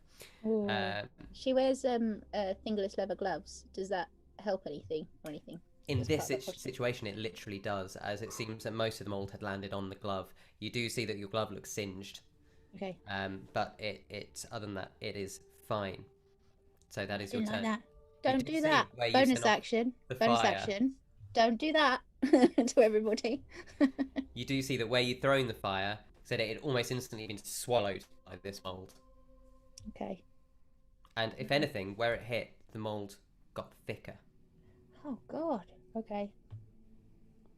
Um, And Toots would retreat back with her and stay within 5 foot. Seed, it is your turn. So just to check on our kind of positioning now, the mold is still kind of on one side and we are away from it, but it's come towards us? So initially you'd essentially got up to the threshold of the door. Yeah. And Faeza had looked down, looking at the carpet, what she thought had been a carpet, and it had turned out to be mold. And so this mold is starting to enter the corridor that you are still in. Is there currently a 5 foot space is what I'm trying to find between us as a group and the mold? Or is it right up against us Faeza now? said she had 60 feet. You've probably got 5 feet, yeah. What I wanted to do was drop a cloud of daggers in between us and it. So in that space. Okay. What damage type is Cloud of Daggers? So it is slashing damage, so I have no idea if this is going to work. Okay. So what everyone else sees is Seed raise their hands and throw a dagger, or looks like a dagger, a tiny magical dagger that expands outwards into like a thorn bush of daggers that just seem to be flying and scintillating around each other. There's a cloud of daggers in between you and the doorway. Anything else you'd like to do? So there's no light currently, is there, in where the actual mold is? Is that also correct? Because Octavius tried to light it and it surged towards and put it back out. Yes. It is essentially now just dark, aside from those of you with dark vision who can see in shades of grey the mould rushing towards. Got the one light stone as well. Yeah. Yeah, because what I was then going to try and do, because obviously I'm currently holding, because you'd given me the magical tinkering stone, isn't it, that I'm now holding? It's got light. But that's not But heat. that It's just isn't light. warm. So No, what I it's was going to magical do light. was try and roll that away to give us a point of light in the room. Okay. I'll let you have that as a as like a bonus action, sure. And that, it rolls. What's your strength score? So my strength score is +0. No, okay, so 10. Yeah, So yeah, 10. as you throw it, it rolls 10 feet into the room. It only gives off 5 feet of light, but you can now see 10 feet, or from where you are, it's 10 feet in the room plus. You've thrown it about 20-ish feet. So you can just see a point of light in the room, and around it you can see the mould shifting towards you. So that's your action, and your bonus action. You still have movement if you'd like to retreat further or move forwards. I will just move further back, having done that. So I will retreat my 30 feet back down the corridor. Okay. Ignis is up next. He looks at it and goes, hang on a second. And he is going to see if he can remember something about this. And what a time to get a natural 20, Ignis. And he sits there and goes, I'm not good at this. It likes warmth. Cold. I don't got anything cold we can put it out with. Anyone? And he's going to use his action talking whilst backing up. Ripper, you are up. Ripper's gonna probably be like, Lack, you wanna know why people really love me? Apart from the amazing abs and the charming chat and the beautiful hair. That's it. It's because I'm so cool. And he spins around, cape flourishing, points his hand towards the mold, and he's going to obviously channeling what, listening to what Seed has said and Ignis has said about it not not liking fire. He's going to point his hand and cast Ray of Frost from the ring. The Schadenfreude in me wants you to miss. Make an attack roll. That's a 10. That'll hit. It's what I can only describe as Bollywood slow-mo, where the camera pans around one way, the characters moving the other, the cape flowing, the hair goes, the ray of frost shoots out like perfect gelato on a Mumbai morning. Can I say that as it flies forward, it hits the cloud of daggers, and they create like they like freeze, and like layer in the whole of the. Yeah, why not? And this, it's if you've ever waxed. I got my eyebrows done on Friday, so we could tell. It's like that, but with mold and ice. It's just this clear strip just appears almost instantly, shearing through the cold, and everywhere the cold touches it, the mold congeals and just turns to dust. Ripper's gonna. This is gonna sound terrible. Ripper's gonna blow his ring. And a bit cold frost comes in. One snowflake. 6, you were up. Octavius, you're on deck. Okay. 6 is going to throw his water skin at it. He's going to dig in. He's going to grab his water skin, and he's going to throw it at what remains of it. Okay. Make a athletics check for me to see how far you can throw it.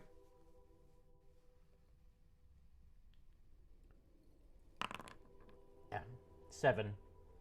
So you managed to get it a fair decent way into the room, just beyond where the light stone is, and you can hear the water splash out. It doesn't seem to have any immediate effects on the malt. Anything else you'd like to do? Wow. I have another attack. That's if you take the attack action, you can make 2 attacks. Throwing an action, it's not 2 actions, the 1 action to take 2 attacks. Yes, I would have expected I was going to throw it. It's not. I don't think I can do much with my second attack anyway. But I would have thrown it as an attack so that it sort of popped on it. Was what I would have tried. Okay, yeah, sure, I'll allow that. But I don't think there's much else I can do. I don't want to antagonize it, but maybe I want to monitor it, see what happens. I obviously see that fire does it more good than us. So I'll just see if a simple attack, if I'll just try and throw a hand axe at it. There's an axe lying on some mold. Okay. Get more of like a noise. Oh, that's horrible. No. I like Johnny's one, not the ASMR one that you did. That was. Yeah. Octavius, your turn. You are possibly muted. I can't even tell. No, I'm not muted. Oh, that's all right. Pondering. Frantically. I've been looking for a plan for like everybody's round, and I still haven't got a plan. Wait. I might. I wild shape into ice. No, I can't. I was desperately trying to find a beast that had some sort of water ability in it. I can't find any. So, I can't help.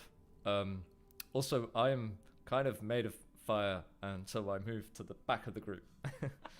At this point, I'm going to drop you out of initiative, as some people are definitely more useful than others in this, and I don't want to.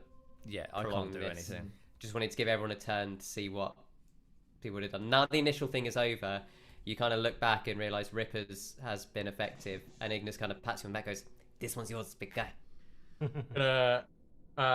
Grab Faeza, and I'm gonna be like, "Right, Faeza, I need goggles on. Anywhere you see this mold, tell me, and I'll shoot at it." You are muted. And then Okay. I'll go with Faeza, like sort of like a fireman, like Okay. putting out, but with ice. And it takes you the better part of 20 minutes, as it turns out this chamber, and that's you firing every 6 seconds, letting off these cantrips, as the room, it turns out to be, again, it's an off-putting triangular room, but at each length of wall is roughly 120 feet long, and the entire floor was covered in molds. Is it triangular as in like the floor is a triangular shape as well, or is it triangular as in the Yes. walls go up to Everything. So it goes up, Okay. and the floor is triangular. If you like, it's almost like a pyramid. Okay. I'm So telling if you, we- triangle people. So if we've come in, have we come in at a point that then fans out, or are we? You've come in on one of the sides of the wall, essentially. So if you think of it, it is kind of almost a right-angled triangle. Almost, but none of the angles quite line up. And you have come in on the A squared section, if we're going to go back to Pythag. Like that. Length. Length. yeah. B. We've come in at the equals length. squared. Right. Yeah. Oh, cool. I remember my GCSE maths just about. As we're going around, I'm just literally like eyes peeled for stuff. So In all of the corners, you see piles upon piles of what before had been covered in mould and you hadn't been able to see, but now the mould is frozen and turned to dust. Skulls. Misshapen, broken, all of them stained faintly black, some of them missing the actual scalp or the top, and they are just, it doesn't seem to be any other body parts, just skulls. Do we think that that's? Can I tell if that's mold damage or if that might be something else to do with that horrible black stuff that's and the plague? Anyone who wants to know can make an insight, investigation, or medicine check. Shit. I like me that medicine check. That's how they're going. I got an 8, so Oh, I there we ain't commenting go. anything. Ooh, Only got a 10. Looks like. 25 for insight. 20 for insight. Give me a second.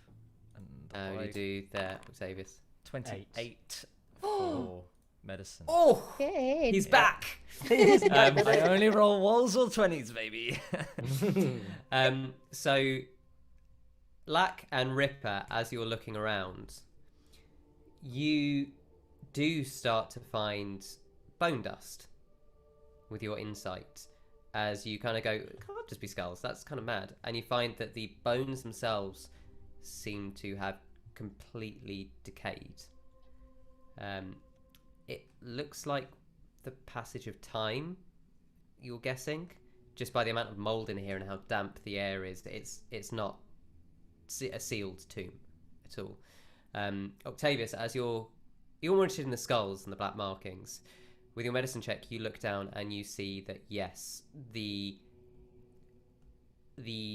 black seems to kind of go inside the skulls. It's almost like a wave pouring out over, and all of these figures have different holes in parts of the skull or the eye or the jawline, and it's from wherever these, somewhere on the head, you see these erupting black marks. You kind of realise that you'd seen something fairly similar in the hospital with Inmara when she'd been talking about patients, and that the longer they left, these lesions start appearing on them. You kind of suspect with that medicine check that maybe this could be a long-term effect of being exposed to whatever this plague is. I mean, this is We definitely did see that crystal person, didn't we? So is this plague brought about by these shadow gods? Yes, we're starting to find out, huh? But if they are old skulls, then I think it means that this has happened before. Faeza, do you not They're want definite. to It's the same. take a bone as a sample or something? I think so. Hmm. That might be useful. And I might I'll prick out. Go on. Sorry. You mentioned some sort of shadow in the story and the story about well, Andra. this Is maybe the the shadow story is just- returning. the story mentions the darkness, and the darkness it doesn't describe it, but it's horror, and it's many people die and many people are fighting, but it doesn't describe anything like this. As you all turn around, you notice Ignis pouring through one of the piles. Anything Ignis, good I'm there, not sure Tron? that's entirely safe. And he just turns around, holds one up and goes, "This one had 3 eyes! 3 eyes! I've never seen anyone with 3 eyes! But This is it's kind of amazing!" got the black on it. Oh, yeah, it's fine. I've had, Once I've again, seen in Mara. triangle people. He's had the AstraZeneca. He's fine. The astral. AstraZeneca. Zeneca. She's gonna Faeza's gonna take one of her vials out of pocket 34, and then take maybe if there's a little bone, like a toe bone There's or something plenty of like that. detritus you can easily She's gonna- find. Of course, she's gonna pop into a vial and then pop back into. The room is pocket. eerily quiet. Okay. I suppose is there any other exits or entrances? You of notice of you the have room? come roughly from the north, you think, maybe. It's very hard to tell direction from around here, but I'm just doing this for the sake of visualization. So your characters don't know you've come from the north, but you trying to keep a vague map would. There is, right at the point on the western edge, another corridor. Okay. Is there anything up on the walls? Like, does this look like a tomb? Does this look like a sacrificial chamber? You see giant pillars within this room. Now you kind of had a chance to light it up. Octavius manages to light the torches again, and these magical lights shimmer and coalesce. And it's hard to tell. It's just a big empty room. The wall is filled with that same repeated pattern of what you now know to be the 7 pictures of the gods, the carpet, these 3 combined pictures of the other beings, the 7 gods again, and then it repeats. And this seems to be continual. Like a constant cycle of these things happening. You do you think the carpet has anything to do with this room, or is that just our? No, that was just an unfortunate circumstance, I reckon. Okay. Is there a way of determining if it is a cycle, how long each one is, and what perhaps instigates each cycle? If it is indeed such a thing. Yes, I think we need to get... This is just like they're repeating a lot of shit. It's like the same people who tell the same story every time you go to the taverna with them. You just, what you got to do is get past all of that, get to the heart of the matter. You know when they're like 10 drinks in and they start being honest? I think that's what we need to do. We need to get 10 drinks into this temple. Okay. Yeah, okay. Yeah, that makes sense. Yeah. Okay. Well, I guess there's only one way to go. I don't know about yeah, you guys, exactly but why I'm we having came. the best day. Goodbye. This is the best day ever. And Ignis is going to start happily walking off, humming to himself towards the exit. The exit or the... Sorry, on the west side, yeah. there is B the squared. exit. Yeah. Oh, I'll follow him up. Yeah. Right. So you enter another corridor. The floor of this corridor slopes downwards. The strange leaning walls still feel oppressive. The lack of a true ceiling, kind of more and more unsettling as you get deeper into ground and you start thinking about the weight of the world above you and the soil and the rocks. And there's no nice square lintel to protect you. This is just walls leaning on each other. The corridor is also completely lined with bodies still. The same kind of just bones and corpses. Well, not corpses, but just bones and skulls. Although the damp smell, as you head further down, has disappeared. Oh, there's an advantage to everything, huh? I still smell charcoal. Do you think? Because she's still listening. Ignis said smell. you have lost the smell of charcoal. You kind of realise that the charcoal smell may have been coming from that big room where some of the last warmth had been Okay. absorbed. And is the charcoal was the charcoal smell particularly strong when I disappeared for a minute? It was more around. You kind of realise around kind of like the mould. It just had a charcoaly kind of smell. Okay, well that's good. That's good to know. So you walk down this corridor. Can everyone make me a perception check?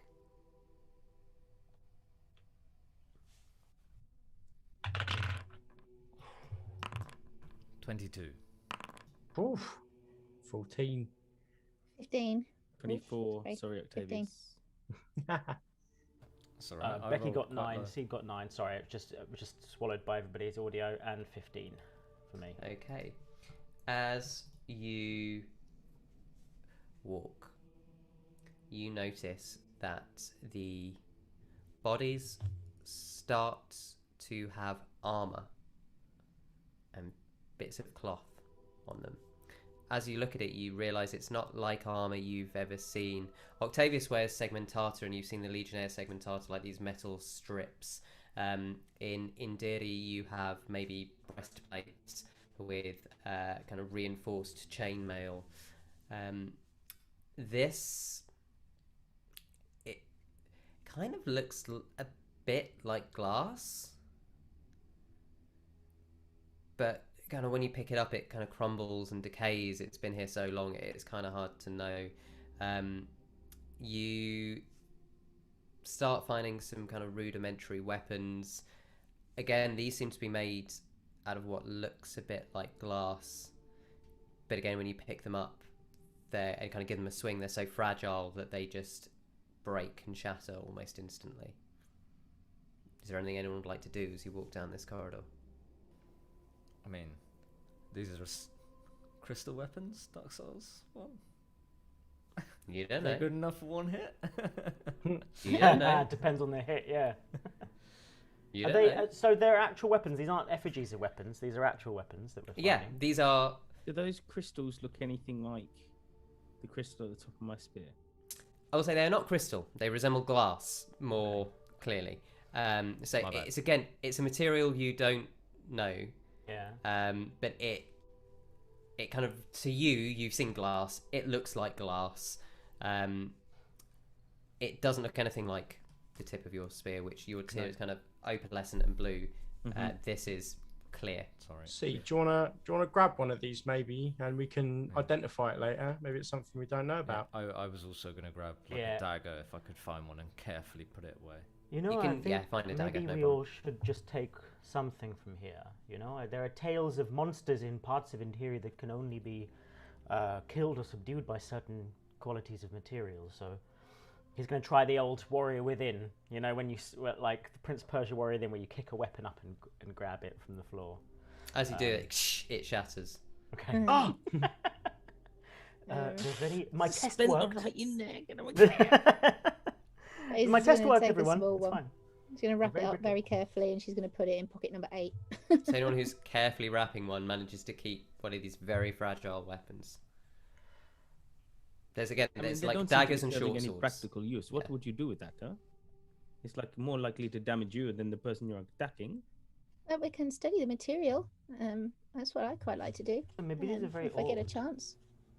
I was wondering if I could pick up one of the daggers and actually cast Identify on it. Okay, make me an Arcana check. Okay.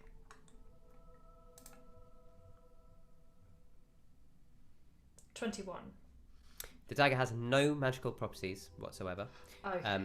but it is made of a very unusual material.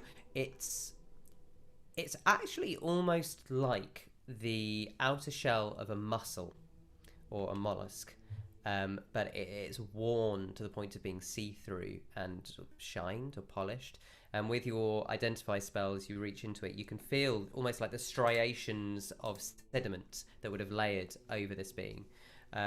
And you can sense that it is an unusual weapon. There was probably some kind of organic matter once in these weapons that probably made them more serviceable, but now it's like finding an abandoned shell.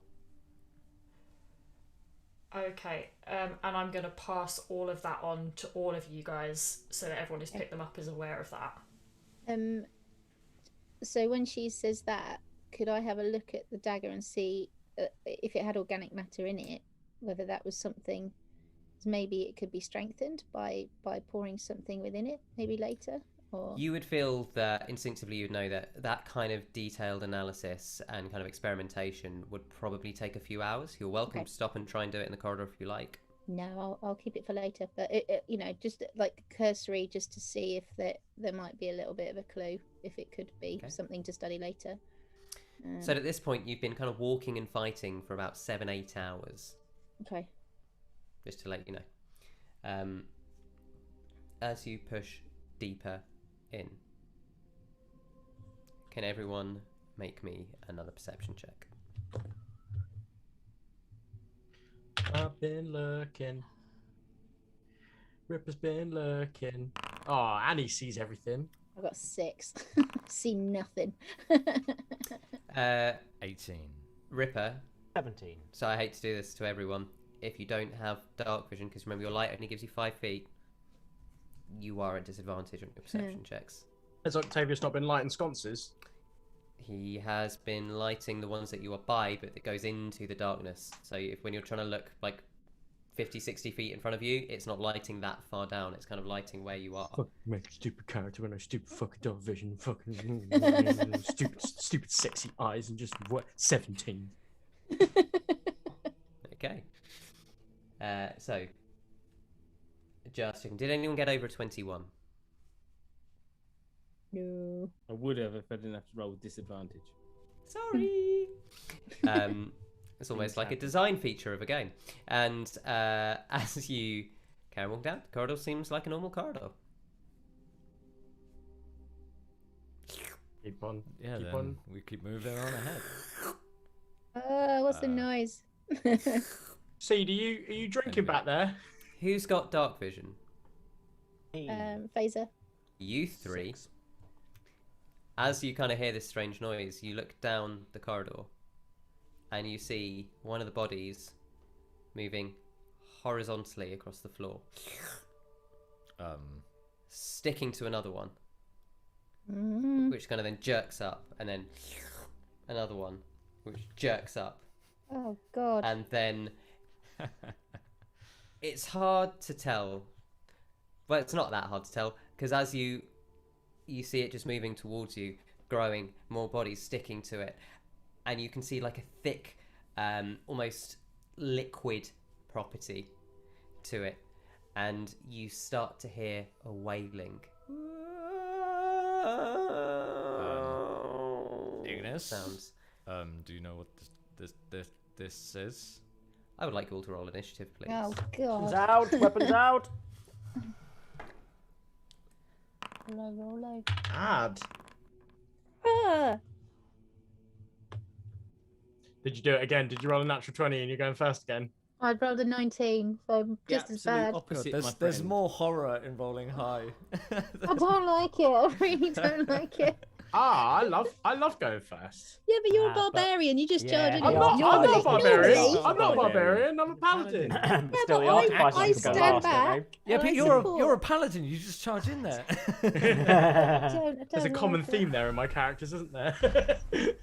Anyway. You need like carry your on. equivalent of your go-to, don't you, Christine? Like the warlock's go-to is Eldritch Blast. So like when in doubt, Eldritch Blast.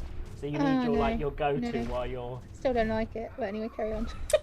So, you start hearing pounding as this creature kind of lurches and jerks towards you. And what you see, everyone, as it now enters within about 30 feet of you, you see what looks like... Well, let's have a look on the map. So just before we do this, I would like to know, please, your marching order. We know the people with dark vision would probably be at the front. I mean, so- if wherever Octavius is, I'm one behind him trying to grab his hand. So, Yeah, and then I'll probably be one behind that. Yeah. Okay, so what I've got at the moment is I have forgotten to put our good buddy on the map as well. Come on, Ignis. Ignis, who also has Dark Vision, you just hear him say, "Oh, shit." So I've got at the moment 6. Do you say you're out front or you're towards the back? I will probably be third. If we think Octavius is first. So you are in. Or Well, I let would me be first, but let me Octavius, show you you'd on the probably map. be first. Let me show you on the map rather than describe it. It'll be much quicker. So you are in a 15-foot wide corridor, essentially. So it's Okay. enough to travel 3 abreast. You've got the same brass and gold patterns on the floor, same kind of gold rivers running down, and these same kind of pictogram walls. So on, and you said roll 20 then. On Foundry, you should now see the map. You should see where everyone is. Would you like to tell me your order? Ignis was probably near the front. Yeah. Toots would be next to you, Faeza. Yeah. I imagine I'll probably be somewhere near Ignis. Okay. God damn her and her curiosity. Imagine probably switch. Yeah, that's. I'd probably imagine good, I'd be somewhere nearish the front. Okay. Or So at is the that front. reasonable to begin? I think so. Hang on, let me have a quick look. Sorry. And we're heading downwards, Yep, are we? fine. You are heading down. Yeah. But you've got at this point you've got no sense of direction. No one with the keen mind Fair feet. enough. So you are heading in a random direction. For the sake of argument, you are heading down on the map. I'd probably be next to Lack then in that case, behind Ignis. Okay. So what you see in front of you, I'm going to describe it slightly differently because I don't have the token for it, is a huge 15-foot wide glob of red ooze that has bits of bodies sticking out of it, and these screaming, writhing heads that still look alive, made of ooze. And you've all rolled initiative. I need to get your numbers. Who got over 20? I've got A20. Seed, what did you get? I'm also on 20. I think you've got a higher deck, so it's going to look like Seed first. Then Faeza. That was Ignis. That was Cox. There we go. Okay, 15 to 20. I got a 19 for Ripper. So 15 for Octavius. Okay, 10 to 15. 11.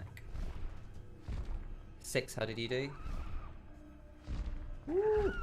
I got 4. So. You're observing the battlefield before you do everything. Yeah, I'll go last. Okay. After you.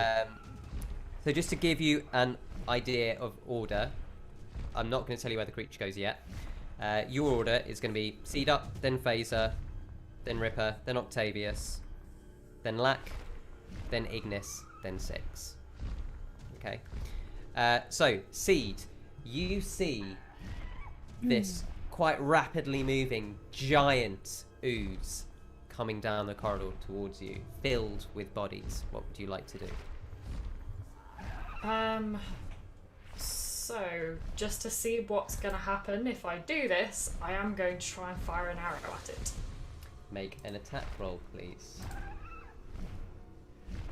Okay, that's a 24. Hits.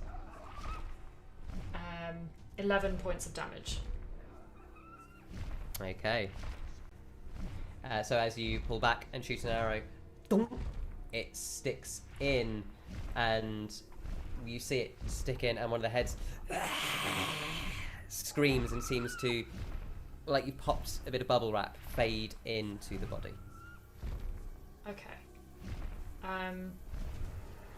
Yeah, I think as I am very short on remaining bardic inspirations, I'm going to hold that one for now.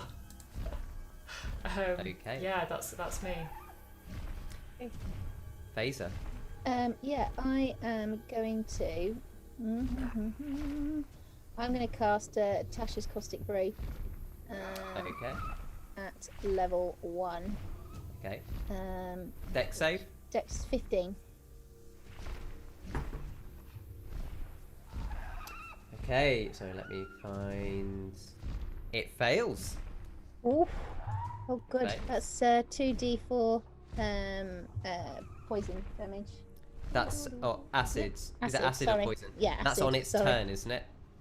It is. Hold on. One sec. Oh, it rolled it for me, but I haven't rolled it yet. It takes each Christian also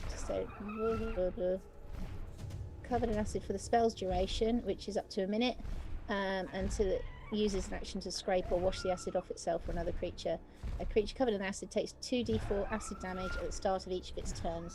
So, Okay, yeah. so you can roll your damage now. Just write it down, and then we'll apply it at the Okay. start of its turn. Oops. Got it. Okay. So that's your action. You still Yeah, got a bonus and action, then- and you've still got toots. I would like to. Oh, I don't think know if I can squeeze past everybody, but I'd quite like to not be so close. So I think I'm probably going to try and squeeze behind that. As a tiny creature, you can Yeah. literally run through the legs of other people. Okay. Toots is going to hold her action. Yeah. If the creature comes much closer, I think within sort of 5 feet, within sort of 15 feet of Faeza, then she's going to try force empowered. So just to be clear, is it coming within 15 feet of Faeza, or coming within 5 feet of the party? Let's say 5 feet of the party. Okay. So you managed to squeeze on the map northwards. You have no idea what direction it really is, but up, and squeezing through, running through the legs of Black to the rear of where you are safely. Yes. Toots takes a readied action, and she looks to be holding. Great. Okay. Is that everything? That is it for now. Yes. Ripper, you are up. I wanna squeeze by it. Squeeze by Octavius. Get Yeah, up that's to absolutely it. fine. Get up to it and hit it. Okay. Make an attack roll, please. Sure thing.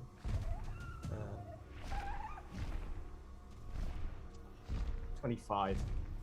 That hits. Roll damage. Sure, of course. That is 9 points of damage, and What then type of damage, sorry? it's bludgeoning damage. Okay. And then I'm going to expend a spell slot to cast a Divine Smite. Roll damage.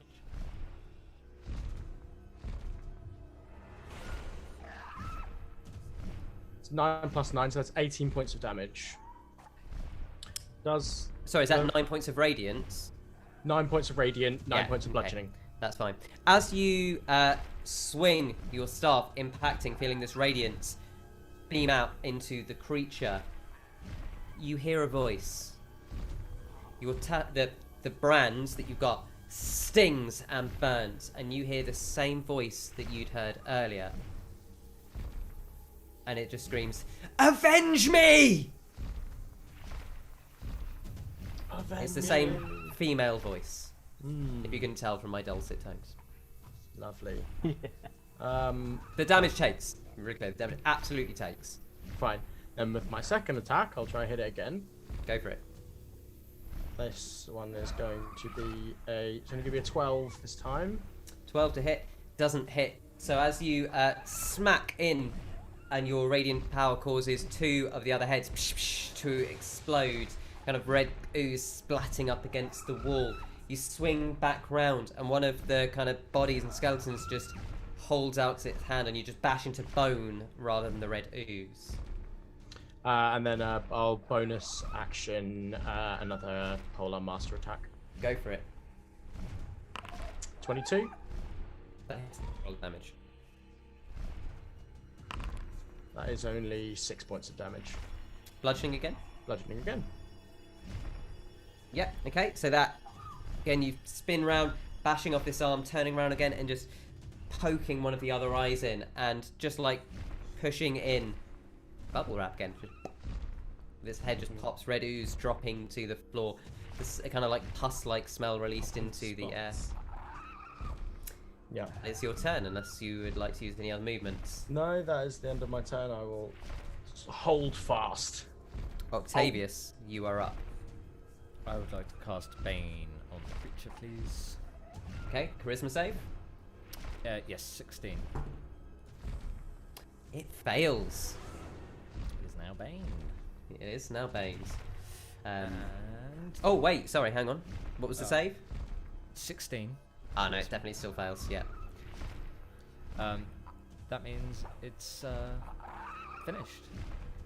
My go, that is. Oh, Right. what do you know that we don't, Brad? Wow. Ooh, the It's- sass. was that Octavius, like, that's his battle cry?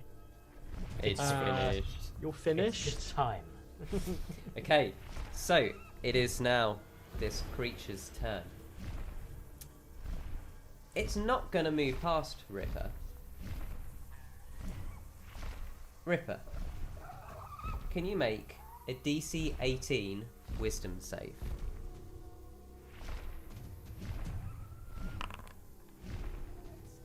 No, I cannot make that, unfortunately. That's 12. You take 32 points of psychic damage as this creature reaches out and engulfs Ripper, and for a moment you see him just shaking and pushing off, and then the ooze kind of withdraws and Ripper's there. You then see one of the heads appear out, and it's Ripper. Like a red ghostly Ripper. A hand pulling out of the body, another hand pulling out, and it's almost like a Jerry Anderson puppet on a string, stretched out like gum out of the body that is Ripper. Ripper, any ability check or attack roll you make, you have to subtract a d4 from. Okay, so basically been baned. You've essentially been baned. Does because that's does that count as a trigger for Toots's held action? No, No, I because didn't think Ripper so. moved up to him. The Yeah, creature that's what I moved wasn't sure about. Okay, forwards. Because Toots would have to use her movement to get to him, that's fair. or Okay, to get to it, and yeah, so it's a bit of a funny grey area. I'm sorry. okay. No, that's alright. It's going to now take its other two attacks as Ghostly Ripper reaches out with a staff made of ooze and goes to attack Ripper, who's standing right there. With a, I don't even need to roll a -4, it definitely misses. And that one I will take away from. So, dirty 20 will hit, I'm assuming. Yeah. So then you take 10 points of bludgeoning damage and 3 points of psychic damage.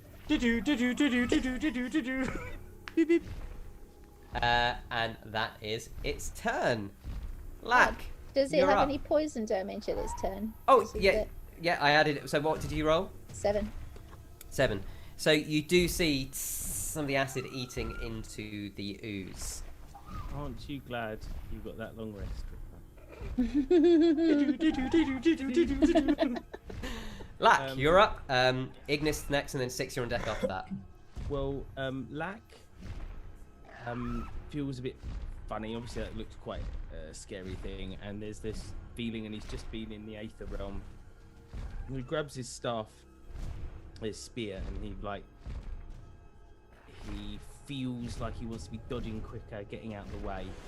So, and his body starts to, like Agent Smith in Matrix, he starts to fracture through himself. Okay, I know what's I happening. believe that's my action. Roll a d100 for me, please. Oh, I didn't want to do that bit. Me. Oof.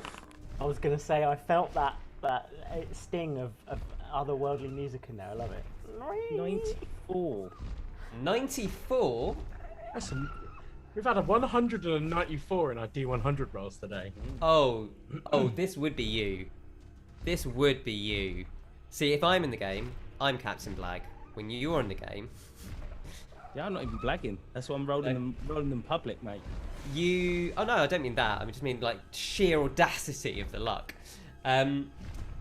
You feel as you activate the tip of your spear and your body shimmer into these different positions, aether run through your veins. The world slows around you. Oh. And you seem to be able to move quicker. Hey, You you under said the Agent effects- Smith, right? You're now under the effects of a haste spell for 1 minute. AKA, well, let's just call it bullet time, right? Let's just call it what it is. He is the one. I get an additional action, You do.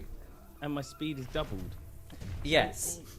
Thank God for that. So I'm going to run forward, Yeah. grab Ripper, and yank him back.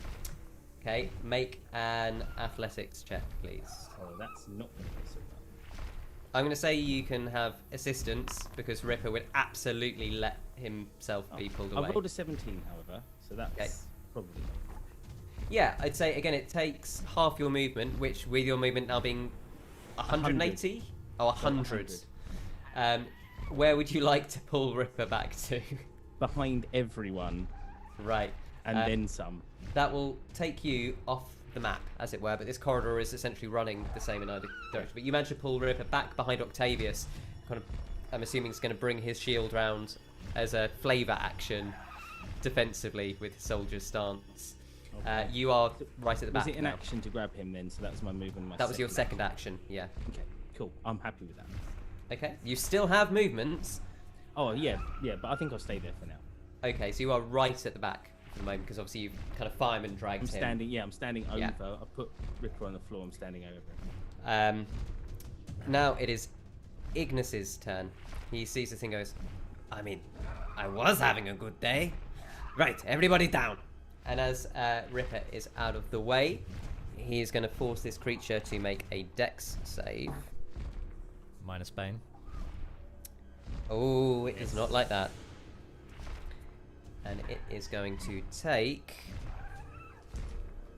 I'm just going to roll it. 4, 8, 12, 16, 6, 36, 44, 50 points of radiant damage. As again, the thing you'd seen earlier, this huge shaft of aether energy just streaks out of Ignis's hands, bursting into the creature. And for the moment, it's almost like it's been X-rayed. It lights up, and as it fades, the creature is there. And Ignis goes. You see Ignis kind of drop to his knee at the end, and then just kind of backs up behind people, saying, "Oh my God, guys, I need to sit down. This is not going well for me. I got nothing left now." 6, you are up, and then we're back to the top of the rounds. So as a free action, he looks at Ignis and looks at the monster and goes, "Friend of yours?" And then he takes a 5 feet movement towards Ripper, Okay. and he just sort of pats him on the leg. Good job, man. I appreciate it. First man in the door, always tough. And he gives him 5 hit points back.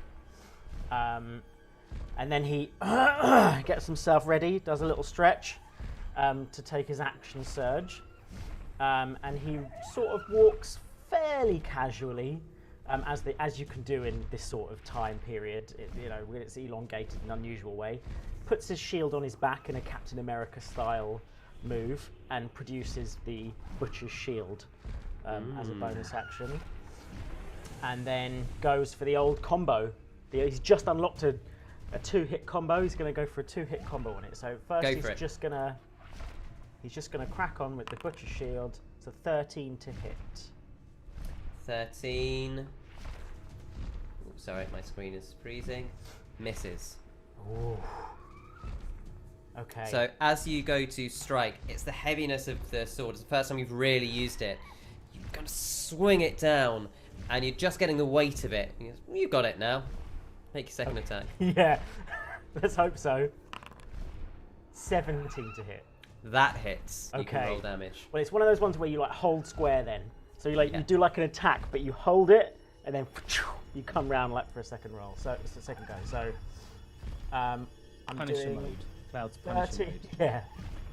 I'm doing 13 points of what I assume is slashing damage. Yep. And then Please I'm don't cut this going bad boy in half. Please don't. with that, I'm going to try, with the second swipe, I'm going down low for the feet. And I'm going to try trip attack. So it must make a strength saving throw, DC 16. Minus a d4. Minus a d4. Strength. Okay. So I have to roll a Unbelievably, D8. it failed. This goddamn creature has literally failed everything tonight. Well, I did an No extra 1 objections. point of damage to it as well. Okay, I will remind you, as you made your attack, and because it was a homebrew weapon, that once per day you can activate the weapon for an extra 2d6 or 2d8 of lightning damage. I can't remember which it is, I wrote it down on there. Oh, I Anyway, genuinely didn't know. I need to be reading. Oh, I did not know there was more stuff to this weapon. So That I was think, literally the point. I think Six I needs to was sit always down a after this and little examine confused this of why weapon. you never used it. Oh God, there's loads of awesome stuff in here. Yes! Oh man, I was like, yeah, I mean, like, it's an alright weapon, right? Oh man, okay. Remember when you said, Sean, that you decided to play a fighter because you remember all the mechanics because it's simpler? Hey man, this guy gave me an amazing weapon, and I will put my hands up and say I did not read the details on this weapon. But Well, now we know. yeah, I've got some amazing stuff in here, so you'll all be surprised listening or watching at home when I start to whip this weapon into shape. So yeah, okay, eventually I'm gonna have a proper sit down and learn how this Do it. weapon works. Do you want to It's apply so the extra nice. damage? I think now, if I'm gonna ever apply it, now's the time to apply it. Yeah. Okay, so you can roll the extra damage and add that on. Did you say it was 5d4? That's it. It's execution, is what it's called, right? Yes. Okay. Okay, let's get this up. Yeah, 5d4, that's about right. So that's 10 additional points on top of the 1 additional point I did for my. So you see you see Six kind of lash with this again. It almost goes up to the ceiling. It's so big. This weapon, this kind of giant shard of blackened pitted metal, kind of heaves it once, and then just brings it down on the upstroke against the creature. And as it does, the edge crackles with lightning, which crackles all over the creature, and you see some of the heads just kind of popping, and there's again a screaming from this creature, and it did not like that at all. Oof. I personally also like the idea that maybe Six didn't know this thing's imbued with lightning, right? So because he doesn't really understand magic or anything, so he's just as shocked as anyone else is. Okay, so that is that's yeah. everything, I believe. Well, it's yes, because Your it's 2 attacks. So you've had a bonus Yeah. action. You've had a free action to heal. oh no, you- I did an action surge, right? That's how you I action got that. surged, Yeah. okay. But I think, am I right in thinking this is just a mechanic question? If I try and leap out of the way, will its opportunity attack be baned? Okay. Yes. Cool. So in that case, I'll take that opportunity to sort of leap back to a position where maybe I was before, just in front of Sid. Okay, so with your jumping boots, you can literally jump back 15 feet. The creature will take a swipe at you. So that is -4 on the d4, but it did roll a 25. Does 21 hit? It does. Okay, so that is going to be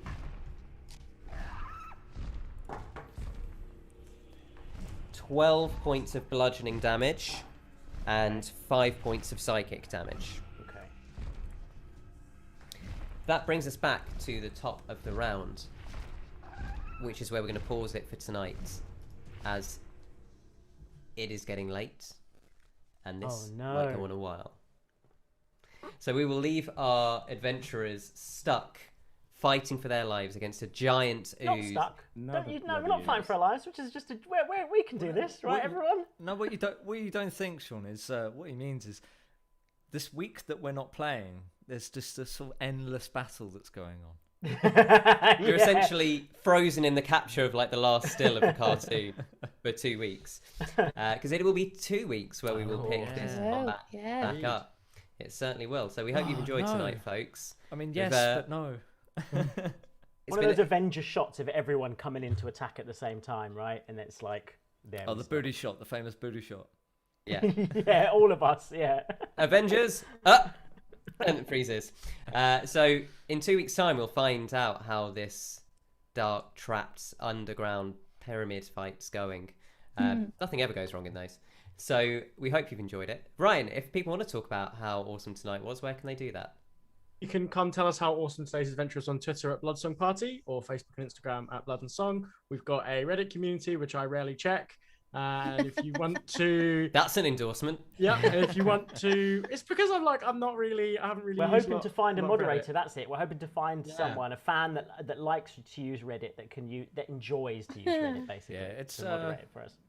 It's a tough one because you really have to find traction for Reddit to become useful. Exactly, and we're getting there. Yeah, we are getting there. Like a tank, numbers are going up. It's slow to move on, but once it gets going, it's got loads of traction. And I clearly don't know how tanks work. If you search for us on YouTube, you can find us. It helps beat the algorithm if you search for Blood and Song Erionwel. Make sure you're on there, giving us a like on our videos, giving us subscribes, because obviously it helps us with everything. For those of you inclined to watch us and have a drink, today in the chat we've had a drinking game proposed for Blood and Song by Andrew, which is by Andrew and Dave are workshopping it in the chat as we're going along. So that's fascinating. it basically is every time one of us takes a sip from a mug, we have to drink. Anytime someone is seen eating something, I was hungry today, all right? And then all of that descriptions came in as I was eating about that horrible, all the nasty things we've been encountering. And I was like, and it just tasted even nicer. So I absolutely love it. So thank you very much. With it, this is the sort of community engagement that we love to see, and I definitely know that on a night where it's not a school night the next day, I will be taking part in this drinking game. Well, I would have thought every time we do a sip of something, someone at home has to take. That's exactly what it is. That's exactly literally what. Yeah. But so it's not. I was going to double dip. I was going to have beer in a mug. That's the true alcoholic. Then you would have to drink when you had a drink, which would mean you'd have to drink when you had a drink. I'd have to down my drink every single time I have a sip. Right. Well, also thank you to Sirenscape for providing some truly creepy sounds tonight. Epic Games do need epic sound. Check out the link in our description to find out more about them. Thank you to Foundry VTT, where you've probably seen us hosting our maps and things tonight. They're wonderful. And thank you to D&D Beyond, where we host our character sheets. And I host my encounter builders. They're very, very, very useful site. Thank you to players who've done wonderfully well, and I'm really looking forward to 2 weeks' time. And look forward to Becky's one shot next week, part 2. Yeah. It's awesome. Get to see me play someone who is definitely not Yoda, legally entirely distinct. So absolutely worth it. Dear Disney. Not even close. And some amazing characters from everyone else, and a truly amazing bit of DMing. So very well worth that. In 2 weeks, we will pick this disaster up and see what happens. Until then, may the great mother guide you in all that you do. Farewell.